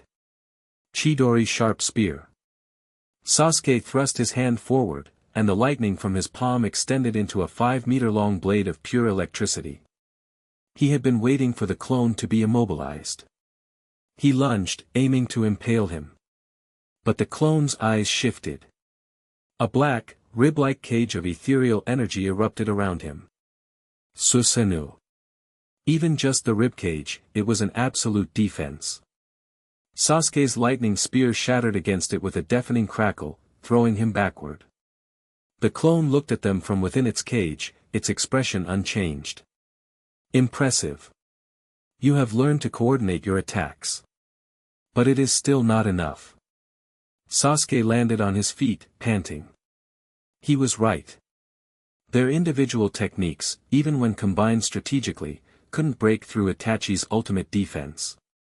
There was only one thing left to try. He looked at Naruto, who was already nodding, a fierce grin on his face. They knew what they had to do. They stood side by side, the chaos of the remaining shadow clones fading away as they focused their chakra. Rasengan. Chidori. The 2 spheres of power sprang to life. They brought them together, and the now familiar hum of the Raidori filled the room, a sound of defiance against the oppressive power of the Uchiha prodigy. The swirling ball of lightning and wind was more intense than ever before, crackling with an almost uncontrollable energy. The Itachi clone's eyes widened slightly, the first sign of genuine surprise it had shown. It watched as they poured more and more chakra into the technique, the sphere growing, stabilizing, its power making the very air of the Genjutsu world vibrate. This ends now. Sasuke and Naruto yelled as one. They charged, pushing the Raidori forward like a battering ram. The Itachi clone reinforced its Susanoo ribcage, the black energy glowing with malevolent power. The Raidori met the Susanoo. There was no sound at first, just an intense, blinding flash of white light. The spiraling energy of the Raidori ground against the absolute defense of the Susanoo, 2 impossible forces meeting. For a moment, nothing happened. Then, cracks began to appear. Not in the Susanoo, but in the world around them. The Genjutsu was being torn apart by the sheer concentration of power. The polished walls began to shatter like glass, revealing the crumbling stone of the real tower beneath. Push! Naruto screamed, pouring the last of his and Kurama's chakra into the attack. With a final, cataclysmic roar, the Raidori overwhelmed the partial Susanoo. It didn't just break it, it devoured it. The attack slammed into the Itachi clone, and the entire Genjutsu world shattered into a million fragments of black and red light. Sasuke and Naruto were thrown back, landing in a heap on the dusty floor of the real watchtower. They were completely drained, their bodies screaming in protest, but they had done it. They had won. In the center of the room, the ethereal form of the Itachi clone flickered, its body now semi-transparent, its connection to its caster severed. It looked down at the gaping, swirling hole in its chest where the Raidori had hit. "You have surpassed my expectations," the clone said, its voice losing its condescending edge, replaced by something that sounded almost like approval. "It seems you truly have found a different source of strength." "Enough games," Sasuke panted, forcing himself to his feet. "Tell me. Why did you kill the clan?" The clone's form began to fade, dissolving into black smoke. "The truth you seek is not so simple. Vengeance has blinded you. But perhaps, now you are ready to see with different eyes." "What are you talking about?" Sasuke demanded, taking a step forward. "Do not trust the version of history you have been given," the clone whispered, its voice now just a faint echo. "That night, it was not just my decision." It looked Sasuke directly in the eye, its form almost completely gone. "If you truly want to know what happened to the Uchiha clan, ask the elders of Konoha. Ask Danzo Shimura about the orders he gave me on the night of the Red Moon." And with that, the last wisp of the clone vanished, leaving only the single black crow feather, which fluttered to the ground and disintegrated into dust. Silence. Sasuke stood frozen, the clone's final words echoing in his mind, each one a hammer blow against the foundations of his entire life. "Orders he gave me. Danzo Shimura. The elders of Konoha." It didn't make sense. It couldn't be true. The village had ordered the massacre of one of its own founding clans. Itachi, the monster who had slaughtered their family in cold blood, had been acting on orders. Naruto pushed himself up, looking at Sasuke's pale, shocked face. "Sasuke. What did he mean? Danzo. What's he got to do with any of this?" Sasuke didn't answer. His world was tilting on its axis. The simple, black and white story of his life, a heroic older brother turned into a monstrous villain, had just been fractured, revealing a complex, horrifying shade of gray beneath. His quest for revenge, the single, burning purpose that had defined him, suddenly felt misdirected. The target he had been aiming for his entire life might have been nothing more than the weapon. The ones who had pulled the trigger were back home. In Konoha. He sank to his knees, not from exhaustion, but from the crushing weight of this new, terrible possibility. He wasn't at the end of his journey. He was at a terrifying new beginning. Naruto walked over and placed a hand on his shoulder. He didn't offer empty platitudes or easy answers. He just stood there, a solid, unwavering presence in the ruins of Sasuke's certainty. "Whatever this is," Naruto said, his voice quiet but firm. "We figure it out. Together." Sasuke looked up at his friend, his rival, his brother. The one constant in his chaotic life. He gave a slow, shaky nod. Their mission had changed. It was no longer about hunting down a single man. It was about uncovering a conspiracy that lay at the very heart of their village. The truth was in Konoha. And they were going home to dig it up. Chapter 5 and Chapter 6, The Crimson Prophecy. The trip back from the Land of Wind was a heavy, suffocating silence. It was a stark contrast to their frantic, adrenaline-fueled race to Konoha.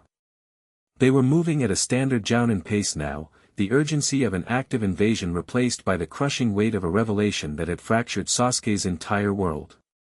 He walked, ate, and slept, but his mind was 1,000 miles away, trapped in a crumbling watchtower, listening to the dying whispers of an illusion. "Ask Danzo Shimura about the orders he gave me." The words were a virus, infecting every memory he had of his brother, of his clan, of his village.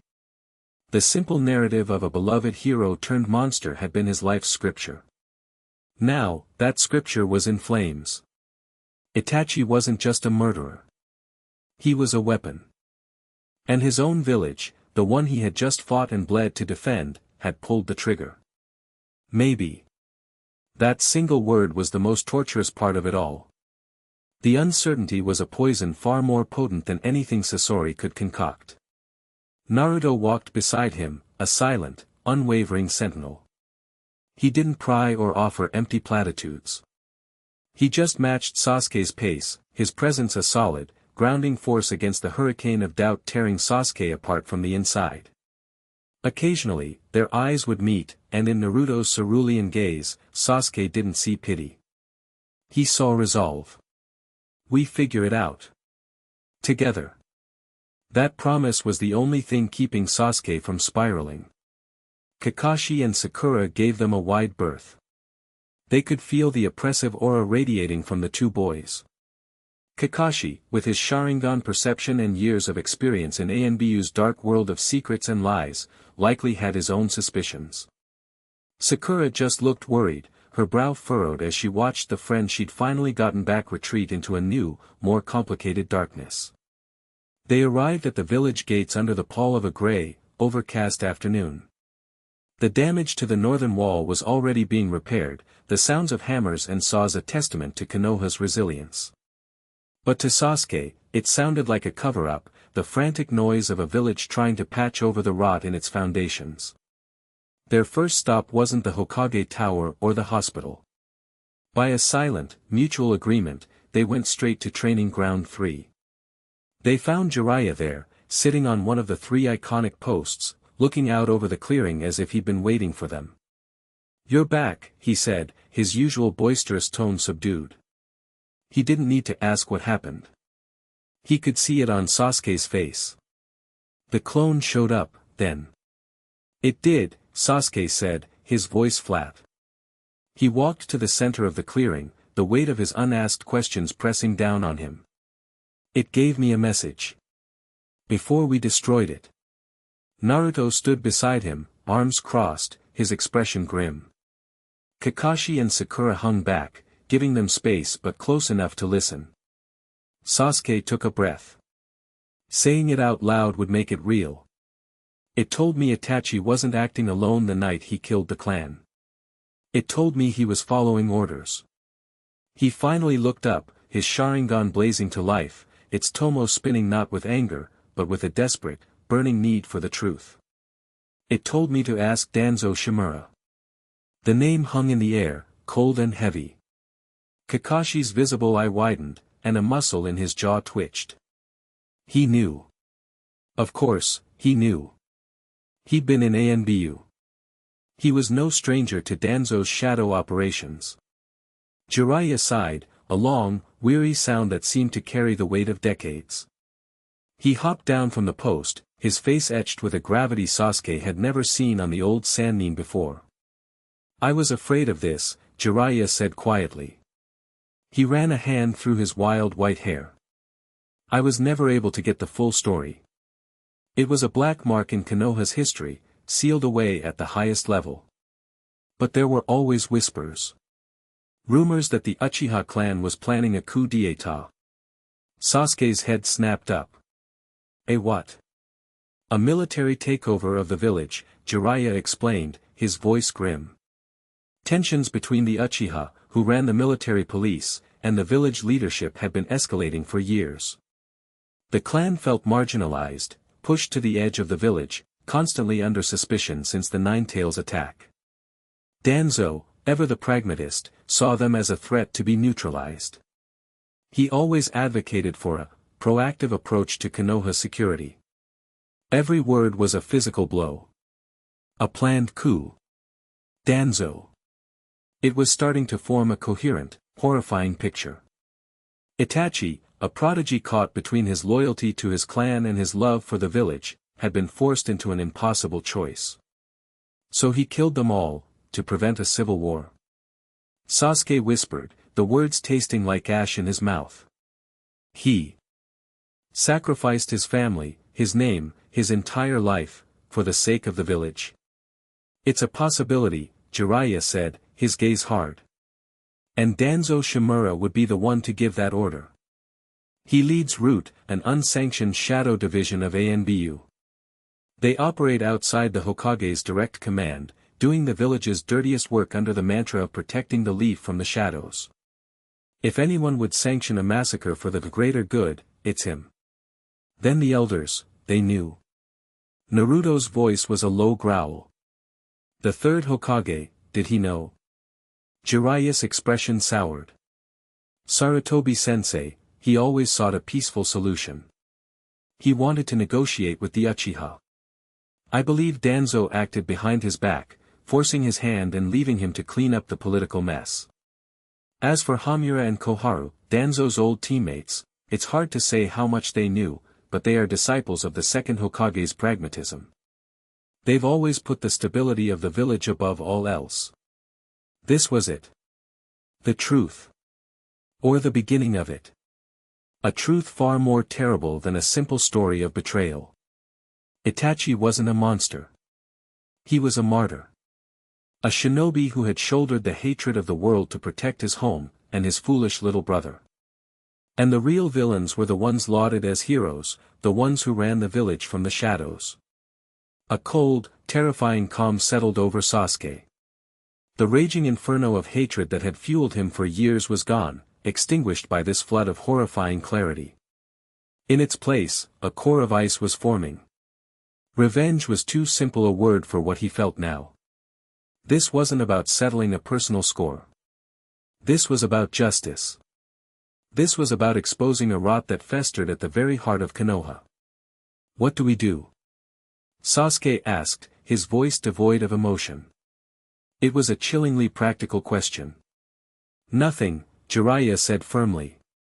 Not yet. You can't. Danzo is the most heavily protected and politically powerful man in this village, next to the Hokage herself. He has an army of fanatically loyal root ninja at his beck and call. You can't just walk up to him and demand answers. He'll have you silenced before you could even draw a kunai. An accusation of that magnitude, without concrete proof, would be branded as treason. He would use it to have you executed, and no one, not even Tsunade, could stop him. So we're just supposed to sit here and do nothing? Naruto exploded. While that bastard gets away with it. I didn't say do nothing, Jiraiya corrected, a shrewd glint in his eye. I said you can't do anything. Not openly.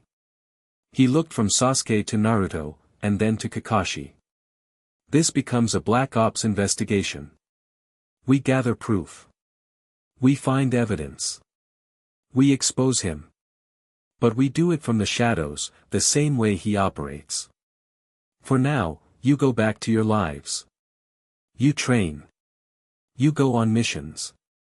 You pretend that this conversation never happened. But you watch. And you listen. And when the time is right, we strike. It was a bitter pill to swallow, but it was the only logical path. A direct confrontation was suicide. They needed a scalpel, not a sledgehammer. Sasuke gave a sharp nod. The ice in his core solidified. He had a new mission now. A mission that required patience, subtlety, and a level of control he had never possessed before. He would play the part of the loyal Konoha shinobi. He would earn their trust. And he would use that trust to dismantle the system that had destroyed his family from the inside. Just then, an ANBU operative wearing a boar mask appeared in a swirl of leaves. Hatake Kakashi, Uchiha Sasuke, Uzumaki Naruto. The Hokage summons you to her office. Immediate deployment. The timing was almost cruelly ironic. They had just been told to act normal, and now the village was demanding they do just that. They shared a final, meaningful look with Jiraiya before turning to follow the ANBU. Their secret war had just begun, but their public one was calling. Tsunade's office was already a hub of activity. Shikamaru was there, along with the rest of Team 10, Ino, Choji, and their sensei, Asuma Sarutobi. Asuma looked to be in good health, a pipe held loosely in his hand, though Sasuke's Sharingan could see the faint, discolored scarring on his chest where Sakura's emergency medical ninjutsu had stitched him back together after his near-fatal encounter. Glad you could make it, Tsunade said, not looking up from a map spread across her desk. We've got a situation. What is it this time? Naruto asked, his usual enthusiasm tempered by the gravity of their recent conversation. Asuma took a puff from his pipe. A security breach. One of the 12 guardian ninja, Chiriku, was killed at the fire temple. His body was taken to a bounty station. He blew a smoke ring, his expression grim. The culprits are Akatsuki. Sasuke's eyes narrowed. Akatsuki again. It seemed there was no rest.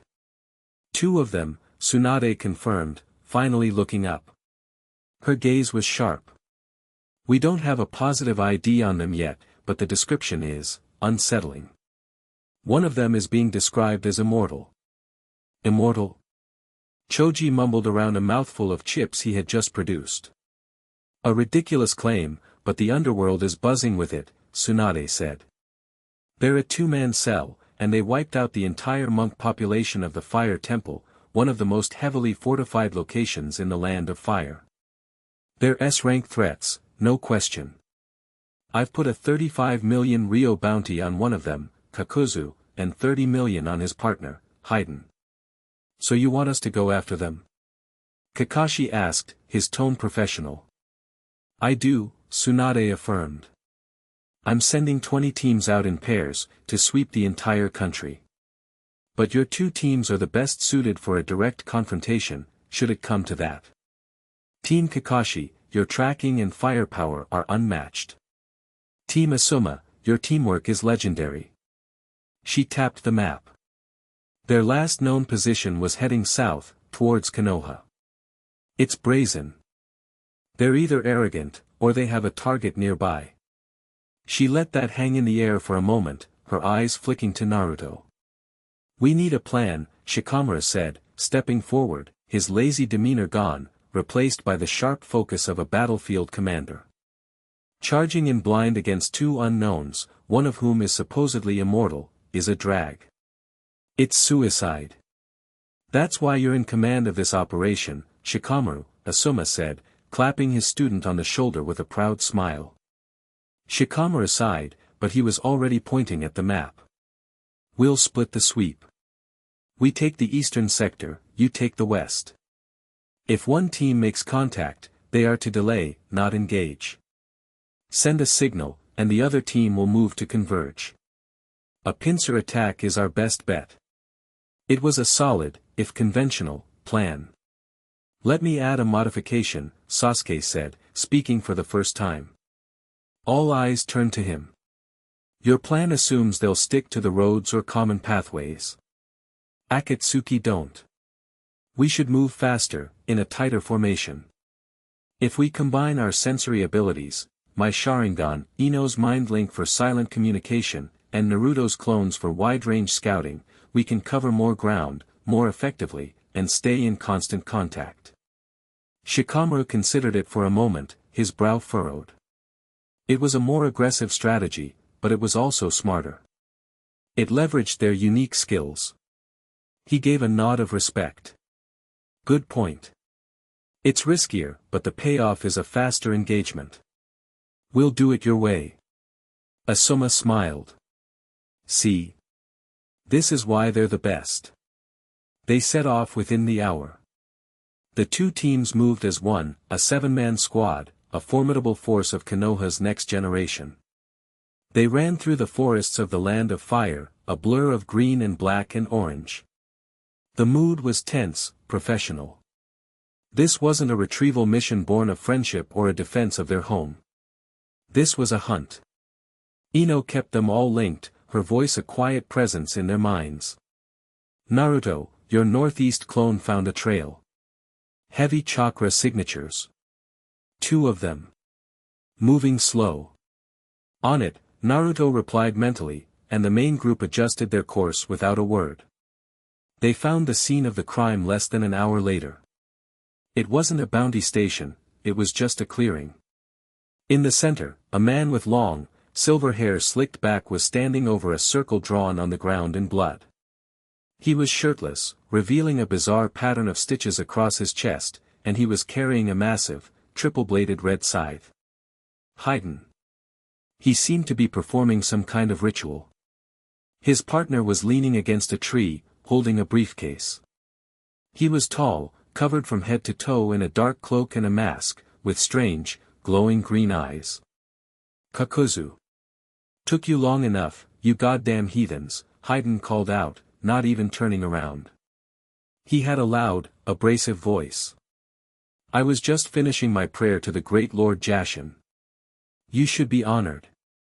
Your deaths will be a glorious sacrifice. Just shut up and fight, Haydn, Kakuzu's voice rumbled, deep and hollow. There's a bounty on their heads. The one with the pipe is worth a few million, at least. This was it. No time for a pincer. They had stumbled right into them. Shikamaru, plan. Asuma barked. Scatter formation. Choji, Ino, support. Asuma-sensei and I will take the scythe-wielder. Kakashi-sensei, Naruto, Sasuke, you take the masked one. Go.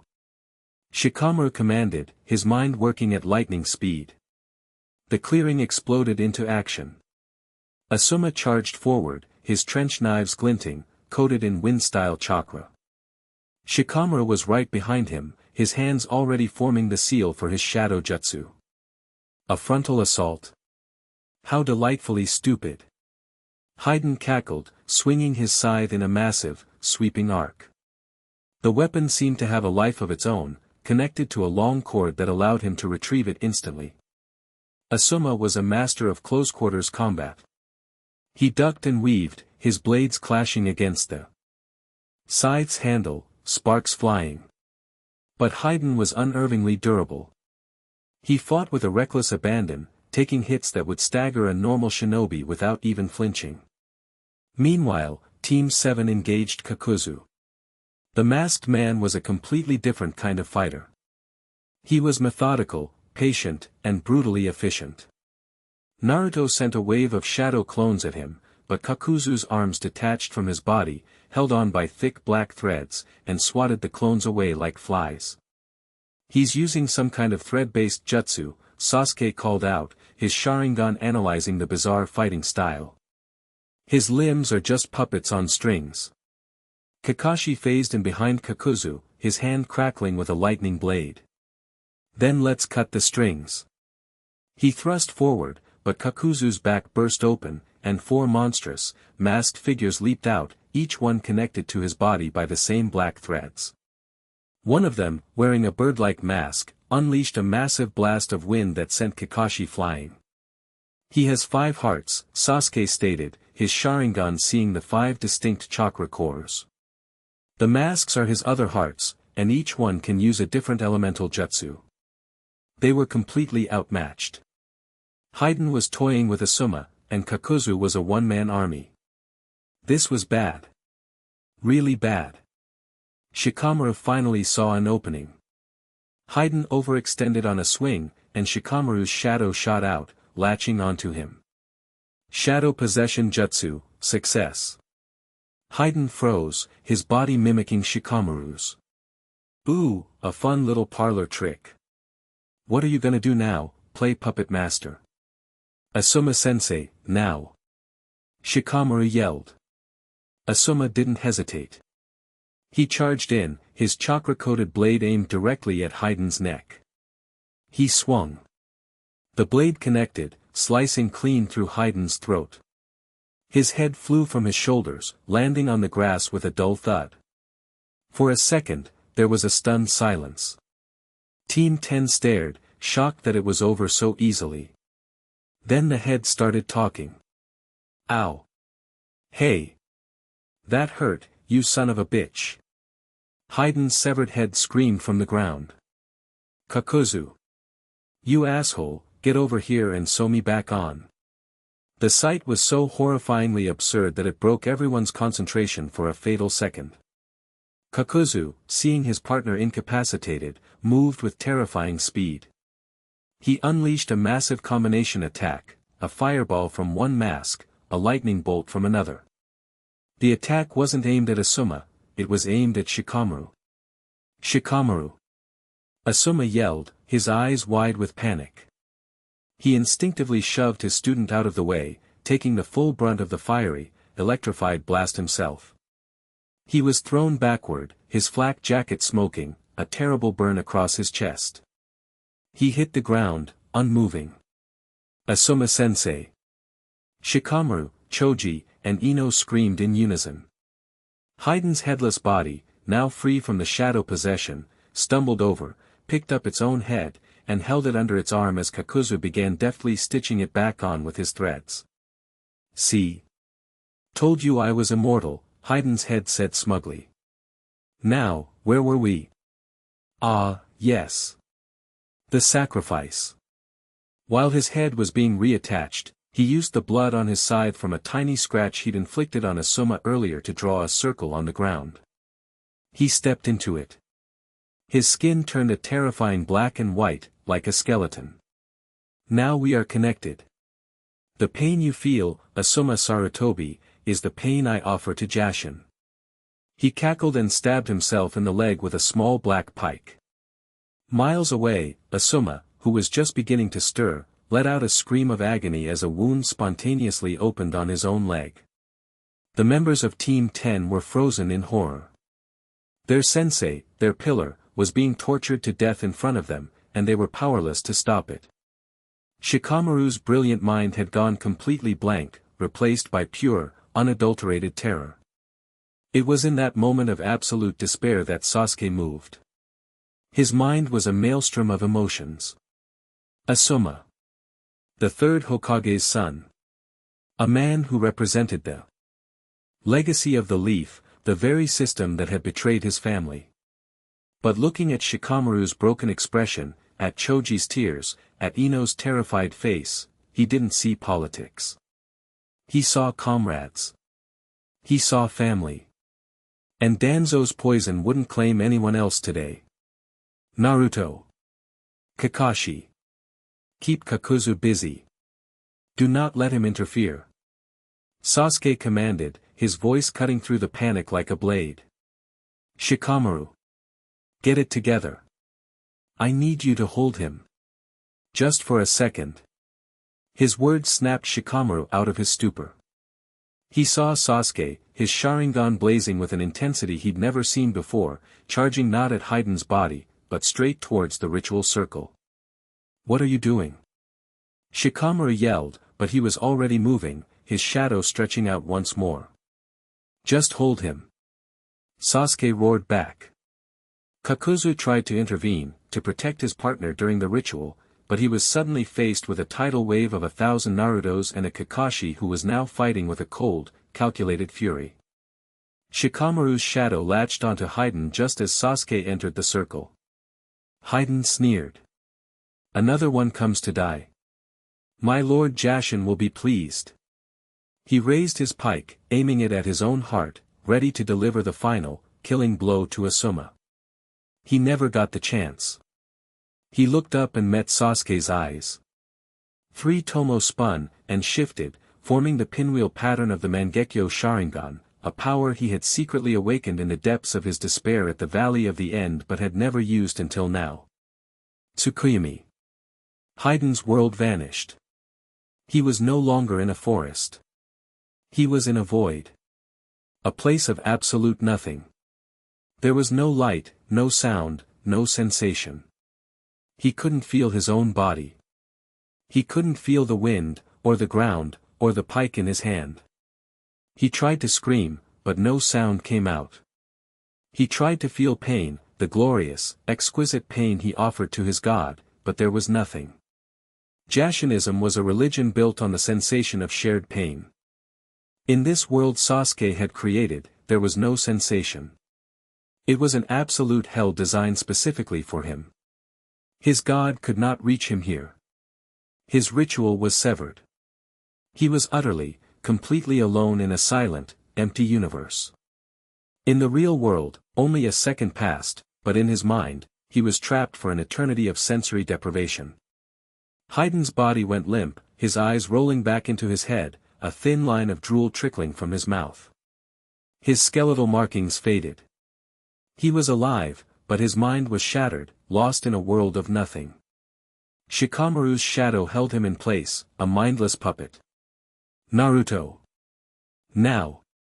Sasuke screamed, the world swimming as blood trickled from his eye, the price of using such a powerful technique. Naruto had been waiting for the signal.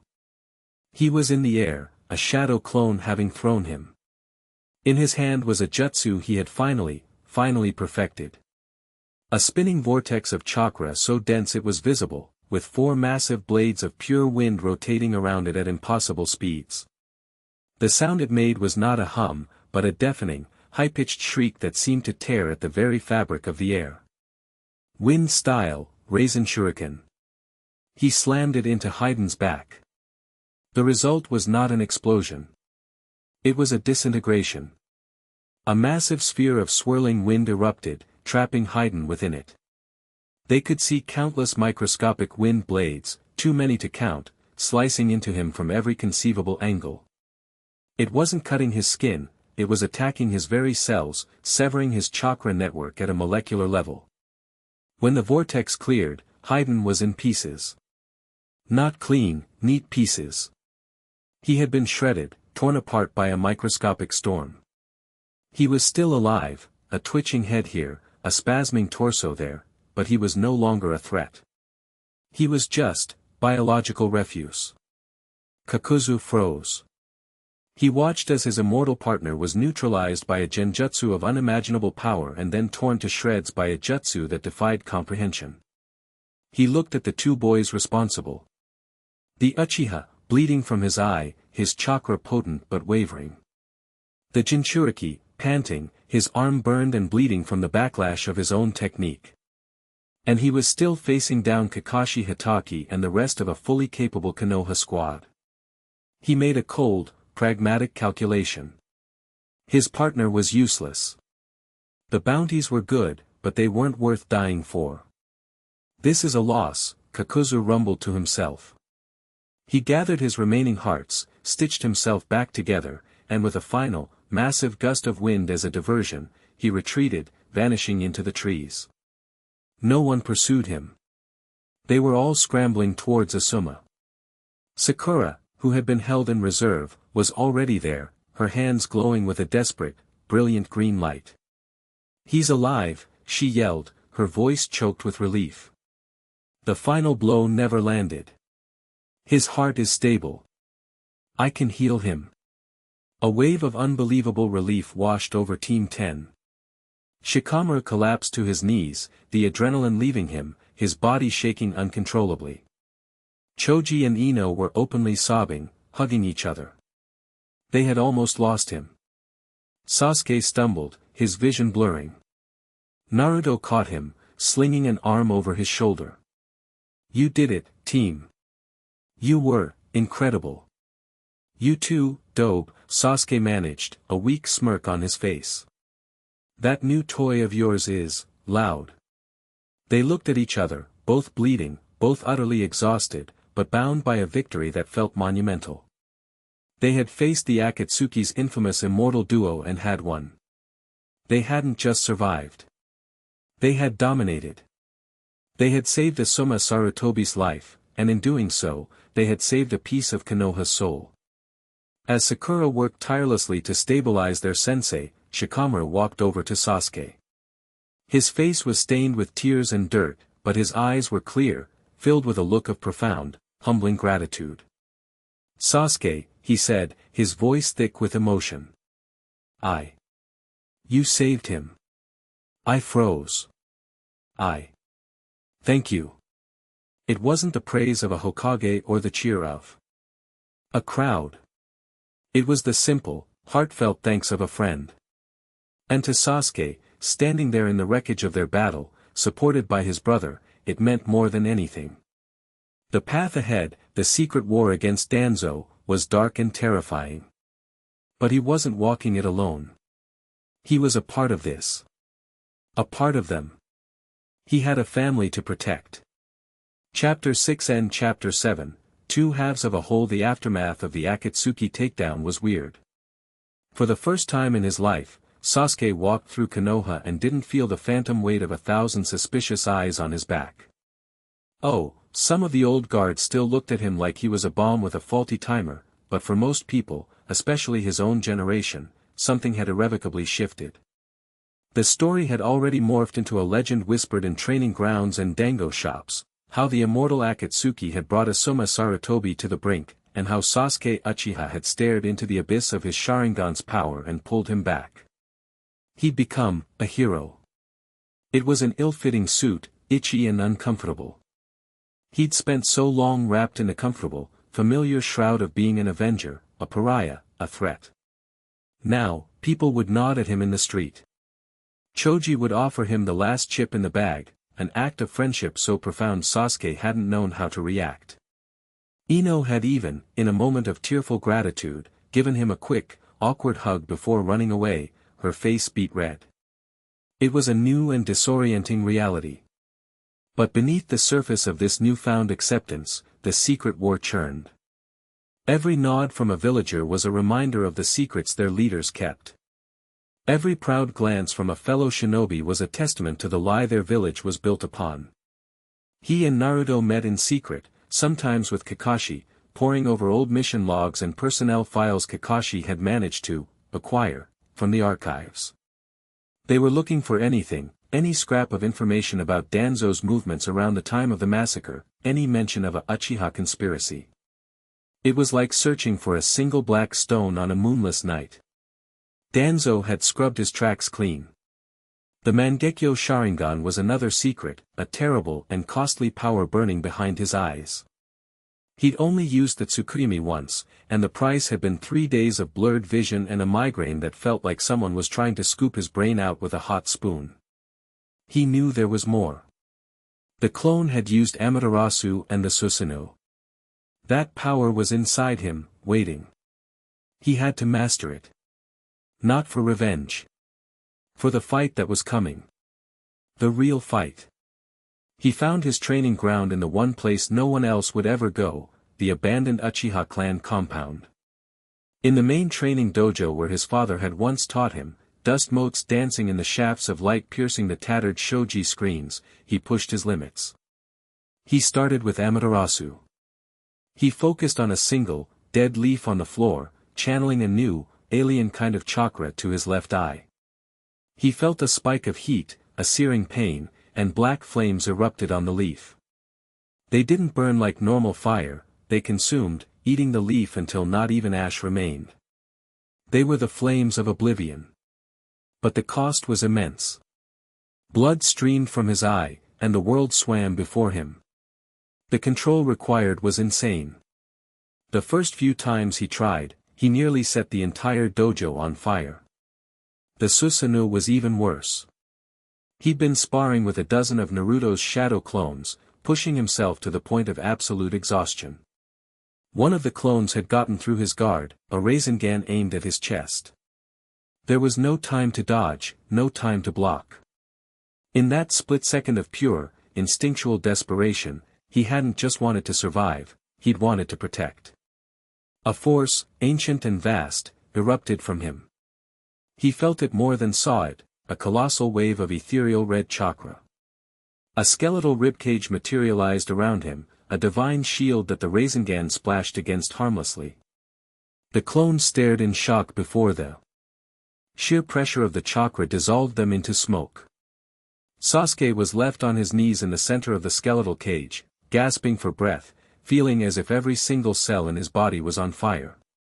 It was an absolute defense, but it felt like it was actively devouring him from the inside out. This power. Itachi had wielded it like it was nothing.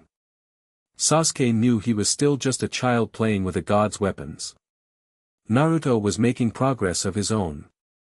After seeing the devastating backlash the Rasen Shuriken had on his arm, Sakura had spent 2 days meticulously repairing his chakra network cell by cell. Jiraiya had packed him up and dragged him off to Mount Myaboku. "You've got the power, kid, but you're using it like a club," the old Sannin had said. "It's time you learn some finesse. It's time you learn to harness the energy of the world itself." Sage training. It was the next logical step. And so, for the first time since their battle at the Valley of the End, they were truly separated, Naruto off in some secret toad land, and Sasuke alone in their silent, wounded village. The peace, as it always did, ended with a scream. Sasuke was walking through the market district, a bag of groceries in hand, another strange new ritual of his probationary life, when the first explosion hit. It wasn't a contained blast. It was a cataclysm. A shockwave of pure, kinetic force erupted from the center of the village, leveling a whole city block in the blink of an eye. The world became a maelstrom of sound and pressure. Buildings were torn from their foundations, disintegrating into clouds of wood and plaster. People were tossed through the air like dolls, their screams swallowed by the impossible roar. Sasuke was thrown off his feet, skidding across the cobblestones. He reacted on pure instinct, his Sharingan flaring to life. He saw it all in terrifying, slow motion, the expanding dome of invisible force, the debris flying like shrapnel, a little girl not 10 feet away, frozen in terror as a massive chunk of a rooftop hurtled towards her. There was no time to think. He was moving, a black flash against the chaos. He reached the girl, scooped her into his arms, and twisted, putting his own body between her and the debris. The impact was brutal, a sledgehammer blow that sent a spiderweb of agony through his back. He grunted in pain but held his ground, his feet digging into the cracking stones. He looked up, and his blood ran cold. 6 figures, 6 people wearing the black cloaks with red clouds, were descending from the sky, landing gracefully amidst the carnage they had wrought. Each of them had the same strange, rippled pattern eyes. The Rinnegan. The eyes of the Sage of 6 Paths. The eyes of a god. What is happening? The little girl in his arms whimpered. Get out of here. Run, Sasuke said, his voice a low, dangerous command. He set her down and gave her a gentle push towards the less damaged side of the street. Go. The girl scrambled away, and Sasuke turned to face the threat. He knew, with a certainty that chilled him to the bone, that Naruto was their target. And he wasn't here. Which meant they would tear the village apart looking for him. One of the figures, a tall man with orange hair and dozens of piercings, floated down to land directly in front of him. This was the one who had unleashed that devastating attack. He was the leader. The Deva Path. You are not the Nine Tails, the figure said, his voice a detached, emotionless monotone. But you have interesting eyes. An Uchiha. Tell me where the Jinchuriki is, and your death will be swift. From the corner of his eye, Sasuke saw another one of the paths, a bulky, mechanized figure, the Azura Path, launching a salvo of missiles at a group of cowering civilians. Amaterasu. The word was a whisper, but the effect was absolute. He didn't even look. He just knew the trajectory. Black flames erupted in mid-air, consuming the missiles before they could reach their target. The heat was intense, and blood trickled from his left eye, but he ignored it. The Deva Path's eyebrow rose, a flicker of surprise in his dead eyes. The Mangekyo Sharingan. You are Itachi's brother. Don't you dare say his name, Sasuke growled. This wasn't just an attack on his home. This was a desecration of his brother's sacrifice. Itachi had given everything to protect this place, and these monsters were tearing it down for their own selfish goals. The battle for Konoha had begun. And Sasuke Uchiha was on the front line. He didn't fight the leader. He knew it was a losing battle. His priority was damage control. He became a phantom, a blur of motion darting through the ruined streets. He saw the animal path summoning a giant, multi-headed dog that was smashing its way through the academy. He intercepted it, his Chikudo coated in lightning, and with a series of precise, high-speed slashes, severed its legs, bringing the monstrosity crashing down. He saw Chunin being overwhelmed by the Preta path, which was absorbing every ninjutsu attack they threw at it. Sasuke didn't use ninjutsu. He used speed and steel, engaging it in a taijutsu battle it wasn't prepared for, his Sharingan predicting its every move, forcing it back, buying the other shinobi time to evacuate the injured. Everywhere he went, he was a beacon of defiance.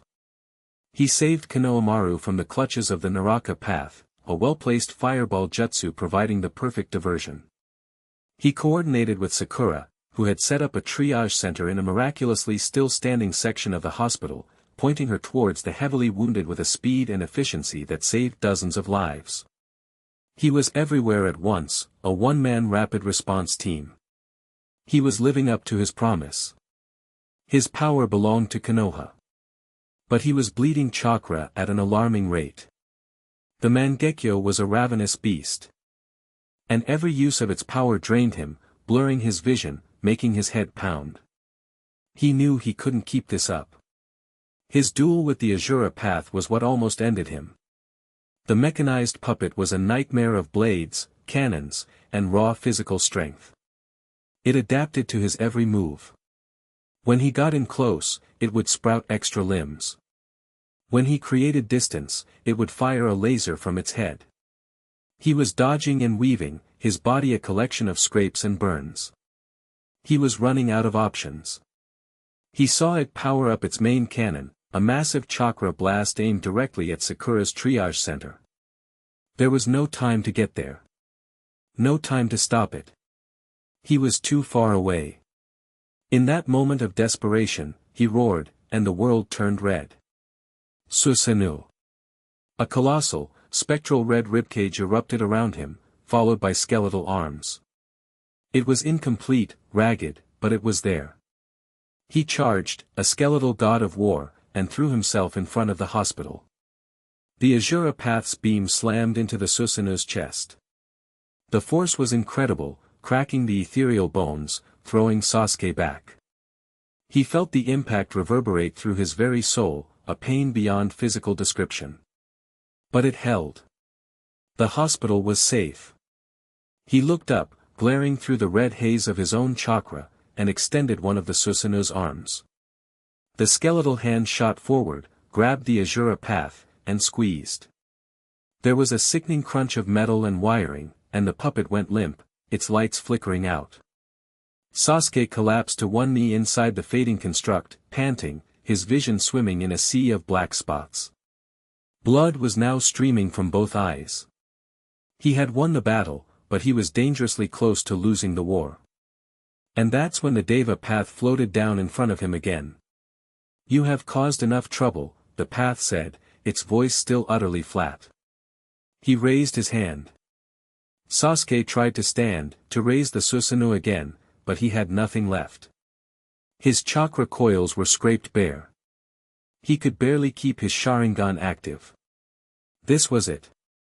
He had failed. It seems the Uchiha are destined to fail in the end.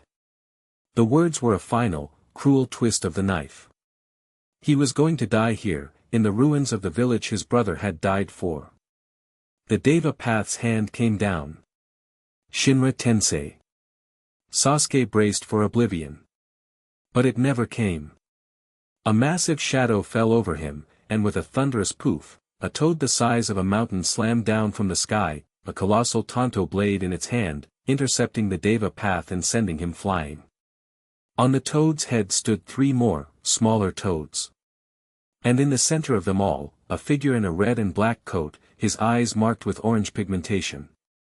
Naruto had come home. He landed on the ground in a swirl of leaves, taking in the scene with a single, sweeping glance. The flattened crater where the village center used to be. The smoke, the fires, the cries of the wounded. And Sasuke, on his knees, bloody and beaten but alive, a fading red aura of impossible power around him.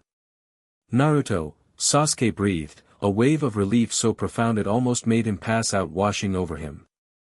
Naruto's gaze was hard, cold, and filled with a righteous fury that seemed to make the very air tremble. He didn't say a word to Sasuke. He didn't need to. He just gave a short, sharp nod. "I'm here. I've got this." He turned his attention to the 6 paths of pain, who were now regrouping. So, Naruto's voice was a low, dangerous growl, resonating with the power of nature itself. "You're the ones. The ones who did this to my village. To my friends. To my brother." He took a step forward, and the ground cracked beneath his feet. "You're going to pay for this." What followed was a masterclass in controlled destruction. Naruto in Sage mode was a force of nature. He moved with a speed that was almost impossible to track, his every punch and kick carrying the weight of a mountain. He used frog kata, his taijutsu amplified by the natural energy around him, a tangible aura that extended his reach and power. He didn't even have to make contact, the force alone was enough to shatter the path's defenses. He took out the Azura path, a second, repaired one, with a single, devastating Rasengan. He used his sage awareness to pinpoint the location of the summoner, allowing Gamabunta to crush the animal path. He defeated the Preta path not by overwhelming it with ninjutsu, but by hitting it with so much natural energy it couldn't absorb it all, turning it to stone. Sasuke watched, providing support where he could. His vision was slowly returning, a sliver of chakra painstakingly regenerating. He couldn't use his Mangekyo anymore, but his base Sharingan was still active. He became Naruto's eyes, calling out threats, predicting attacks, guarding his back. Naruto, on your left. The Naraka path is regenerating the one you just took down. Naruto didn't even look. He just formed a Rasengan in his free hand and threw it backward, obliterating the King of Hell and the puppet it was trying to revive. They were a seamless unit, one the fist, the other the eyes. Soon, only one was left. The Deva path. The leader. He floated in the air, looking down at the carnage, at his defeated brethren, his expression still unchanged. You have grown strong, Ninetales, he said. But you cannot comprehend true pain. You cannot defeat a god. He rose higher into the sky, his arms outstretched. The gravity in the air shifted.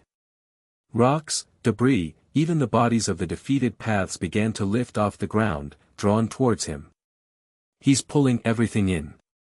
Sasuke yelled, grabbing onto a piece of rebar sticking out of the ground to anchor himself. He's going to create a miniature moon. Chibaku Tensei.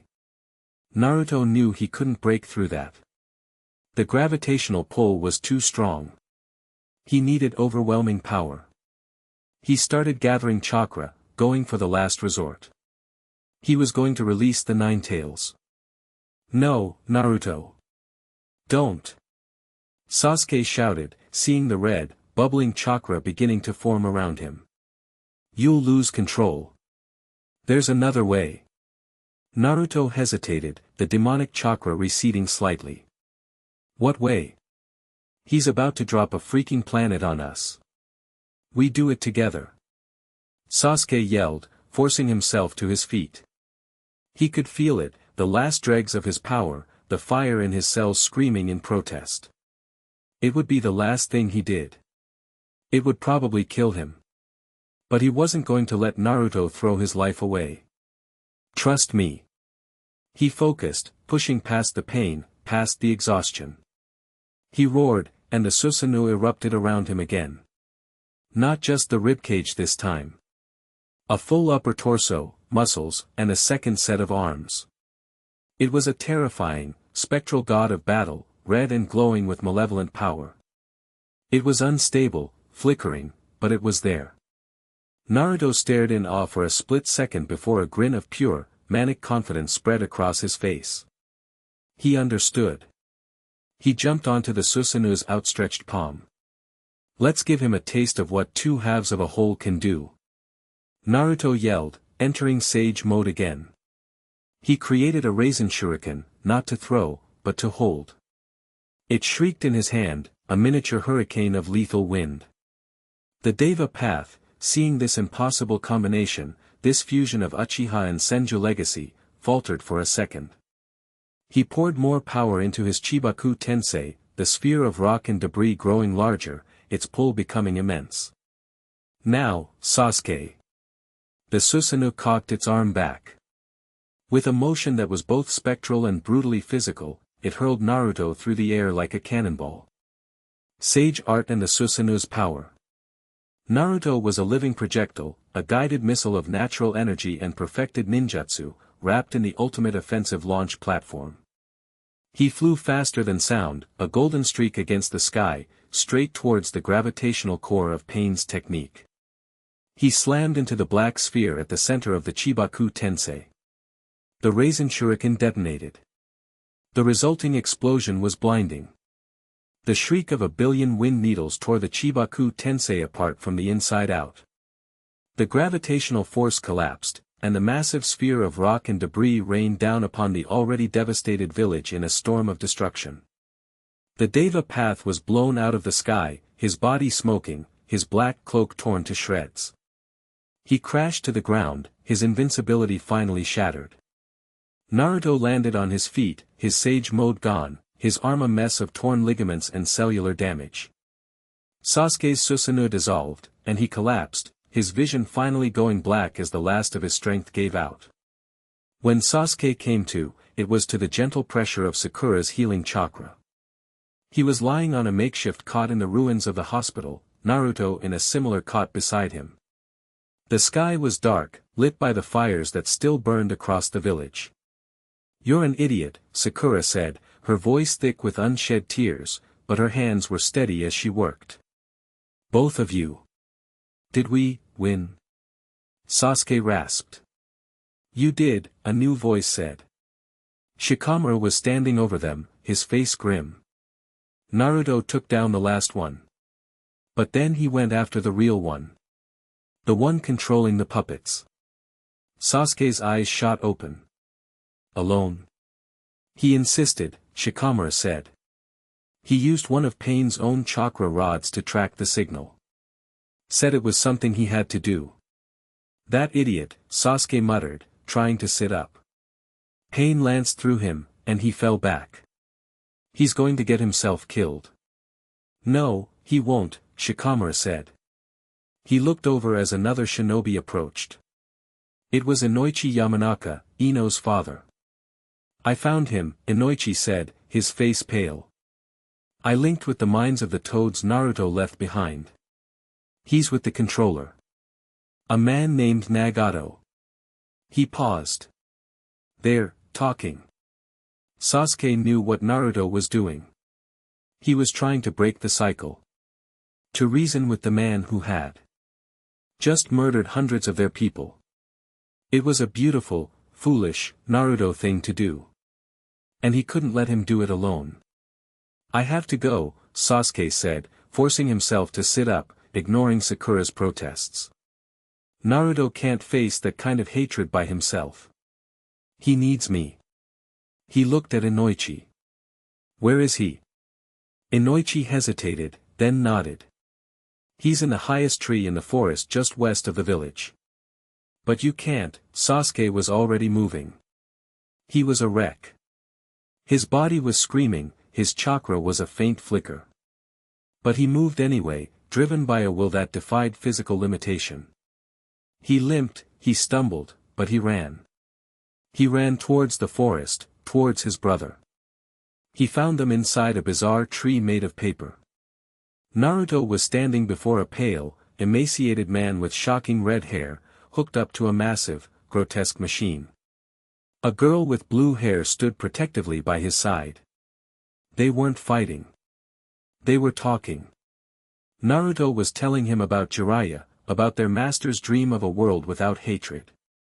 Nagato was laughing, a dry, rattling sound. A child's fairy tale. The world will never understand each other. The only way to peace is through shared pain. Through ultimate power. "You're wrong," Naruto insisted. "There is another way."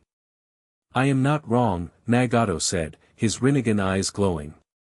"I lost my parents to Konoha shinobi.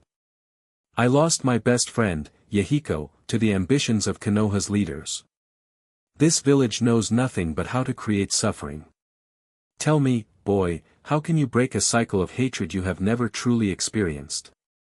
He's not the only one here." Sasuke's voice cut through the tension. He stumbled into the paper tree, leaning against the wall for support, his breath coming in ragged gasps. Naruto's head whipped around, his eyes wide with surprise. "Sasuke! What are you doing here?" Sasuke ignored him, his gaze locked on Nagato. "You think you know hatred," he said, his voice a low, chilling whisper. "You lost your parents. I watched mine die at my brother's hand. You lost your best friend. I nearly killed mine. He took a shaky step forward. I had my entire clan, my entire family, my entire history, stolen from me in a single night. I lived my entire life with one single purpose, to gain power to kill the man responsible. I drowned myself in hatred. I lived it. I breathed it. It was the only thing I had. Nagato stared at him, his dead eyes showing the first flicker of genuine emotion. And you know what I found at the end of that path? Sasuke continued, his voice resonating with a terrible, hard-won wisdom. Nothing. Just, emptiness. It's a dead end, Nagato. A poison that rots you from the inside out until there's nothing left. He gestured weakly towards Naruto. This idiot, he pulled me back from that edge. He showed me that there's a strength that doesn't come from hatred. It comes from bonds. From protecting the people you care about. He stood beside Naruto now, two broken, exhausted boys facing down a broken, exhausted man. Two halves of a whole. One represented unwavering hope. The other represented a victory over despair. Our master's dream wasn't a fairy tale, Naruto said, his voice filled with a new conviction, bolstered by Sasuke's presence. It's right here. It's us. We're the proof. We're two people who should be enemies, who should be locked in that same cycle of hatred you're talking about. But we chose a different path. And if we can do it, anyone can. Nagato was silent for a long, long time. He looked from Naruto's bright, hopeful face to Sasuke's dark, scarred one. He saw their shared experiences, their shared pain, and their shared, impossible victory over it. They weren't just preaching. They were living proof. A single tear traced a path down Nagato's emaciated cheek. Perhaps, he whispered, his voice cracking. Perhaps your master was right after all. He formed a single, final hand sign. I have caused so much death. The least I can do is put my final faith in you. He looked at Naruto and Sasuke. I will believe in you. Geto art, Rinne rebirth. A brilliant, gentle light emanated from him. Outside, in the ruins of Konoha, the sky filled with green orbs of light, which rained down upon the fallen. The dead began to stir, to breathe, to live again. Kakashi, who had given his life to save Choji, opened his eyes. Shizune, whose soul had been ripped out, gasped for breath. All the hundreds of shinobi and civilians who had died in the attack were coming back. Inside the paper tree, Nagato's red hair turned white, the life force draining from him. He gave them one last, small, peaceful smile.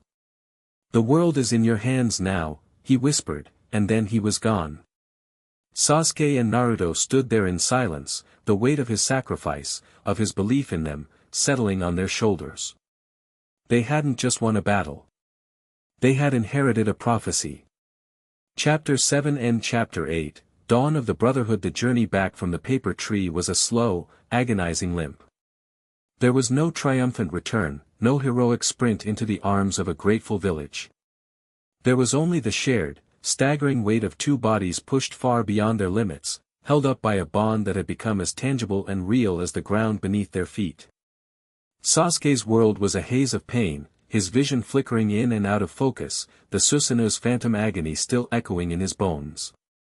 He leaned on Naruto, and Naruto, his own arm a useless, throbbing appendage, leaned right back.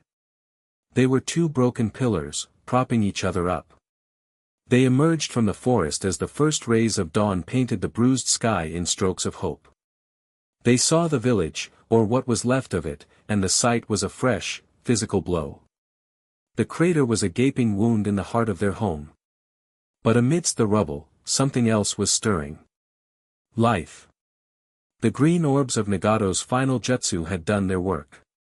People were moving, hugging, crying tears of shock and overwhelming relief. The air wasn't filled with the silence of death, but with the chaotic, beautiful noise of rebirth. As they stumbled towards the perimeter, a figure broke away from a crowd and ran towards them. It was Sakura. Her face was smudged with dirt and tears, her pink hair matted with sweat, but her eyes were shining with a fierce, brilliant light. "You're alive," she cried, her voice cracking. She didn't hesitate. She threw her arms around both of them, a desperate, grounding hug that smelled of antiseptic and relief. "You absolute, reckless, unbelievable idiots. You did it." Behind her, the village was turning to look. A hush fell over the crowd as they took in the sight, Naruto Uzumaki and Sasuke Uchiha, the village's knucklehead and its prodigal son, standing together, battered beyond recognition, but standing nonetheless. They were the architects of this miracle. Then, someone started to clap. A slow, hesitant sound. It was followed by another, and another, until a wave of applause washed over them. It wasn't a cheer for a single hero. It was an ovation for a team. For their team. Sasuke flinched, instinctively wanting to retreat from the sound, from the attention. This was Naruto's world, the adulation and the cheers. He was just the shadow. But Naruto, even exhausted, wouldn't have it. He slung his good arm further around Sasuke's shoulder, pulling him closer. "Hear that, team?" Naruto grinned, his voice raspy. "That's for you, too." Kakashi was there next, appearing beside them in his usual silent way. He looked down at his two students, his single visible eye curving into a smile so profound it seemed to light up his whole face. He didn't say a word. He just placed a hand on each of their heads, a gesture of immense, unspoken pride. Then the crowd surged. But they didn't just lift Naruto onto their shoulders. They lifted them both. Sasuke found himself hoisted into the air, perched precariously on the shoulders of two burly chunin he didn't even know. It was jarring, disorienting. He looked over and saw Naruto, grinning like a loon, giving a thumbs up. The people below weren't just cheering for Naruto, the hero. They were cheering for Naruto and Sasuke. For the heroes of Konoha. His gaze swept over the crowd.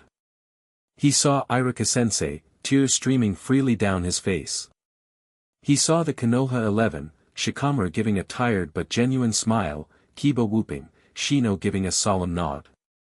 He saw Tucci, the ramen guy, waving his ladle in the air like a victory banner. These were the people he had fought for. The people his brother had sacrificed everything to protect. And for the first time, he felt their gratitude not as a burden, but as a balm, a healing warmth that seeped into the cold, broken places inside him. The impromptu parade carried them through the ruined streets to the makeshift triage center, where Tsunade was barking orders, her face a mask of exhausted authority. She stopped dead when she saw them, her sharp gaze taking in their condition. "Put them down, you idiots, before they fall apart," she roared, and the crowd reluctantly complied. She marched over, poked and prodded them with a clinical but surprisingly gentle touch, her hands glowing with diagnostic chakra. Multiple fractures, severe chakra exhaustion, cellular damage to Naruto's arm from the Raisin Shuriken, chakra system burnout in Sasuke from the Mangekyo, "You're both a complete mess." She looked them both square in the eye. "And I've never been prouder." That was it. The dam of Sasuke's composure, which had survived the massacre, Orochimaru, and the Akatsuki, finally cracked. It wasn't a flood, just a single, hot tear that traced a path through the grime on his cheek. He quickly wiped it away, hoping no one saw, but he knew Naruto had. The idiot just squeezed his shoulder, a silent acknowledgement. The next few days were a strange dream. The hospital was overflowing, but the mood was one of frantic, hopeful industry. Under Tsunade's command, with the help of the revived shinobi and the uninjured, the reconstruction of Konoha began at a startling pace. Naruto, of course, couldn't sit still. The moment Sakura had healed his arm enough to move, he was out there with 1,000 shadow clones, clearing rubble, raising support beams, and generally causing a cheerful, productive chaos wherever he went. Sasuke's recovery was quieter. His probation was, for all intents and purposes, suspended in the wake of his actions. His ANBU escort was gone. He was free to walk the village, and he found himself doing just that, observing the rebuilding, a silent specter amidst the hustle and bustle. The change in the villagers' attitudes was palpable. They no longer avoided his gaze or whispered behind his back. They would nod, a sign of respect. Some would even offer a small, shy smile. The Uchiha crest on his back was no longer a symbol of tragedy and betrayal, it was becoming a symbol of resilience, of a dark past redeemed. One afternoon, he was sitting on a rooftop overlooking the massive construction site that used to be the village center when Shikamaru's familiar, lazy voice drifted up to him. "Troublesome view, isn't it?" Sasuke looked down. Shikamaru, Choji, and Ino were standing there, a picnic basket in Choji's hands. "What do you want?" Sasuke asked, his tone still clipped by old habit. "Tsunade-sama said you're cleared for solid foods," Ino said with a bright smile. "And Choji insisted on a celebratory barbecue. Said you earned it after saving Asuma-sensei's life." "It's the least we could do," Choji added, already pulling out pre-cooked kalbi. It was so normal. So mundane. An invitation to lunch. Sasuke didn't know how to respond. He just stared at them. Shikamaru sighed, that world-weary sound he'd perfected. "Look, what a drag. Are you going to come down here and eat, or are we going to have to listen to Naruto complain later that we didn't try hard enough to be friends with his grumpy, emotionally constipated rival? It's just easier for everyone if you just come eat the meat."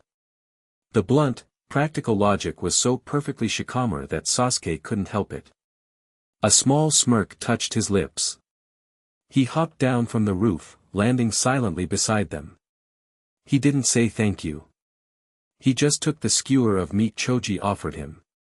But as he sat there, amidst the dust and noise of a recovering village, sharing a meal with the people he once would have considered mere obstacles, he felt another piece of the ice around his heart melt away. The real test, however, came a week later. Tsunade summoned him to her newly reconstructed, though still mostly empty, office. He walked in to find not just the Hokage, but the two village elders, Hamura and Koharu, and a face that made the calm he'd been feeling evaporate like morning mist. Danzo Shimura. He stood in the corner, a silent, bandaged vulture, his one visible eye cold and calculating. Sasuke's hand instinctively twitched towards the sword he no longer wore as part of his more relaxed probation. He forced himself to be still, to school his features into a mask of neutrality. This was the first move in their secret chess game. "Sasuke Uchiha," Tsunade began, her voice formal.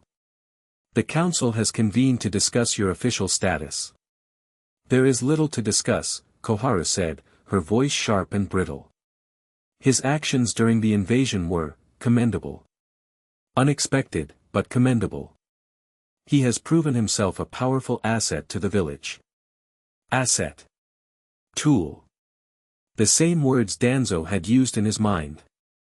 Sasuke's jaw tightened. "However," Hamura added, picking up the thread. "He still possesses the Mangekyo Sharingan. A dangerous and unstable power, as evidenced by Itachi Uchiha. Such a weapon cannot be left unchecked." Danzo finally spoke, his voice a soft, chilling rasp that slid under the skin. "The boy fought to protect the village. For that, he has earned a measure of trust." He took a step forward, his gaze locking with Sasuke's. It was a predator's stare, assessing, probing.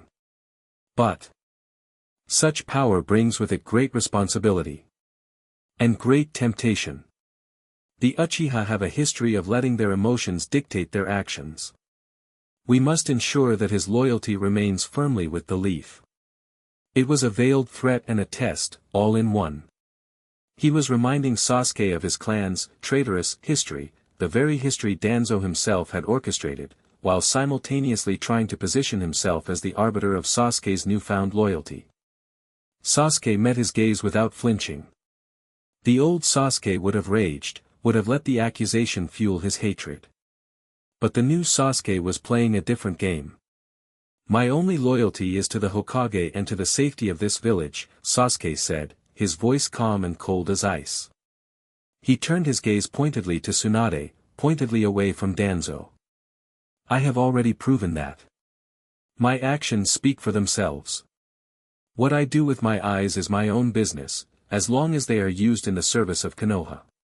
Under the Hokage's command. He was drawing a line in the sand. He was loyal to the Hokage, the legitimate, public leader of the village. Not to the shadows, not to the council, and certainly not to Danzo. Tsunade slammed her hand down on the desk, a grin spreading across her face. Damn right. I was the one who put him on probation, and I'm the one ending it. Effective immediately, Sasuke Uchiha is reinstated to the full rank of Chunin. She glared at the elders. He has bled for this village. He has saved more lives in the past month than the three of you have in the past decade. He has earned his place. End of discussion. Danzo's eye narrowed almost imperceptibly. He had lost this round. Public opinion was too strong. Tsunade had all the political capital. But his smile, a faint, chilling curl of the lips, told Sasuke that this was far from over. A wise decision, Hokage-sama, Danzo said smoothly, bowing his head in a mockery of deference. We are all pleased to see the last Uchiha become such a fine shinobi of the leaf. He turned and walked out of the office, his presence lingering like a foul smell. As Sasuke left the tower, his probation officially lifted, a strange sense of freedom washing over him, a figure stepped out from an alleyway. It was Danzo. He was alone. A word, Uchiha, Danzo said. Sasuke stopped, his body tensing. This was it. You have your brother's eyes, Danzo said, his voice low, meant only for Sasuke's ears. He, too, was a patriot. He made a terrible, necessary choice to protect the peace of this village. A choice that sullied his name forever. He understood that some must dwell in the darkness so that others may live in the light. He was confirming it. He was twisting the knife, trying to see how Sasuke would react, trying to recruit him into his own twisted ideology. Sasuke turned to face him, his expression a perfect, unreadable mask. My brother made his choices, he said, his voice level. And I will make mine. But I will not live in the darkness. I will drag the darkness into the light and burn it away. For everyone to see. It was a declaration of war, spoken in the language of whispers and shadows. Danzo's eye widened for a fraction of a second. He had expected a volatile, emotional boy. He was facing a man with a purpose colder and harder than his own. A noble sentiment, Danzo said, his chilling smile returning. We shall see how long it lasts. He turned and vanished down the alley, melting back into the shadows he commanded. Sasuke stood there for a long moment, his heart hammering in his chest. The first shot had been fired. Now, he needed his other half. He found Naruto where he always knew he would, on top of the Hokage monument, sitting on the carved stone head of the fourth Hokage, looking out over their home. The reconstruction was well underway. Scaffolding crisscrossed the village, and the sounds of rebuilding were a constant, hopeful hum. Sasuke landed silently beside him. For a while, they just sat there, two starkly different figures against the evening sky, the setting sun casting their long shadows over the village. Saw Danzo, Sasuke said finally, breaking the comfortable silence. Naruto's head snapped around, his easygoing expression vanishing, replaced by a sharp intensity. What did he say? Did he try anything? He tested me, Sasuke said, relaying the conversation. He admitted it, in his own way. Twisted it. Tried to make it sound like Itachi was one of his soldiers, a martyr for his cause. The words were bitter on his tongue. He thinks he can manipulate me. He thinks I'm just like him. He's a fool, then, Naruto said with a snort. You're nothing like him. You're too stubborn. And way too dramatic. Sasuke actually huffed out a small laugh. Look who's talking. The levity faded, and a comfortable silence settled between them again. They watched as the lights of the village began to flicker on, a constellation of small, resilient stars in the growing dusk. "It's beautiful, isn't it?" Naruto said quietly. "Even broken. Maybe especially when it's broken. You can see how hard it's fighting to be whole again." Sasuke agreed. He looked out at the lights, at the people moving through the streets. He thought of the little girl he'd saved, of Sakura's triage center, of Shikamaru's terrified face, of Asuma's life hanging in the balance. He had fought for this. For them. "My brother's an S-rank criminal," Sasuke said, his voice low, speaking a truth he was only just beginning to understand. "But he's also the man who saved Konoha. He chose to be the villain in the story so that everyone else could have a happy ending. So they could have peace." He clenched his fist. "I'm not going to let that sacrifice be meaningless. I'm not going to let his story end with him being a monster." "He won't," Naruto said, his voice filled with an unshakable conviction. "We'll make sure of it. We'll expose Danzo. We'll clear Itachi's name. We'll fix this broken system, believe it." "How?" Sasuke asked. It was the question that had been haunting him. How could two teenagers, no matter how powerful, take on a man who was the living embodiment of the village's dark underbelly? Naruto looked at him, his blue eyes clear and full of a purpose that seemed to burn away all doubt. "You showed me how. Back with Nagato. I was ready to just preach, to talk about hope. But you showed him the other side. You told him about your hatred, about your pain. You showed him that you can come back from that. It took both of us. The light and the dark. That's how we do it." He stood up, pointing to the Hokage monument beneath them. "I'm going to sit in that chair one day. I'm going to be the Hokage. I'll be the light for this village. I'll protect everyone from the front, where they can see me." He then turned and looked at Sasuke, a wide, determined grin on his face. "And you'll be there with me. You'll be my right hand. My shadow. You'll protect the village from the darkness, from the places I can't see. You'll cut out the rot that guys like Danzo leave behind." It was an insane, audacious plan. And it was perfect. It was the ultimate expression of their bond, the final evolution of their rivalry. They weren't competing for the top spot anymore. They were two halves of a whole, each covering the other's weaknesses, each amplifying the other's strengths. The Hokage of the light and the Hokage of the shadow. Sasuke stood up, and for the first time, he looked at the Hokage monument not as a symbol of power he had to overcome, but as a promise. A future. A shared destiny. "You'll need a better speechwriter if you're going to be Hokage," Sasuke said, the corner of his mouth twitching upwards. "Hey! My speeches are full of heart." Naruto shot back, jabbing a finger into his chest. "They're full of you yelling 'believe it' every 5 seconds, Sasuke retorted. "It's a powerful message." They stood there, shoulder to shoulder, bickering like they always had. But underneath the familiar banter, new, unbreakable pact had been forged. Their purpose was one. Their path was clear. They were no longer just teammates, not just rivals, not even just friends. They were a single force, bound together by loss, by battle, and by a shared dream for a better world. The dawn of their brotherhood was over. A new day had begun.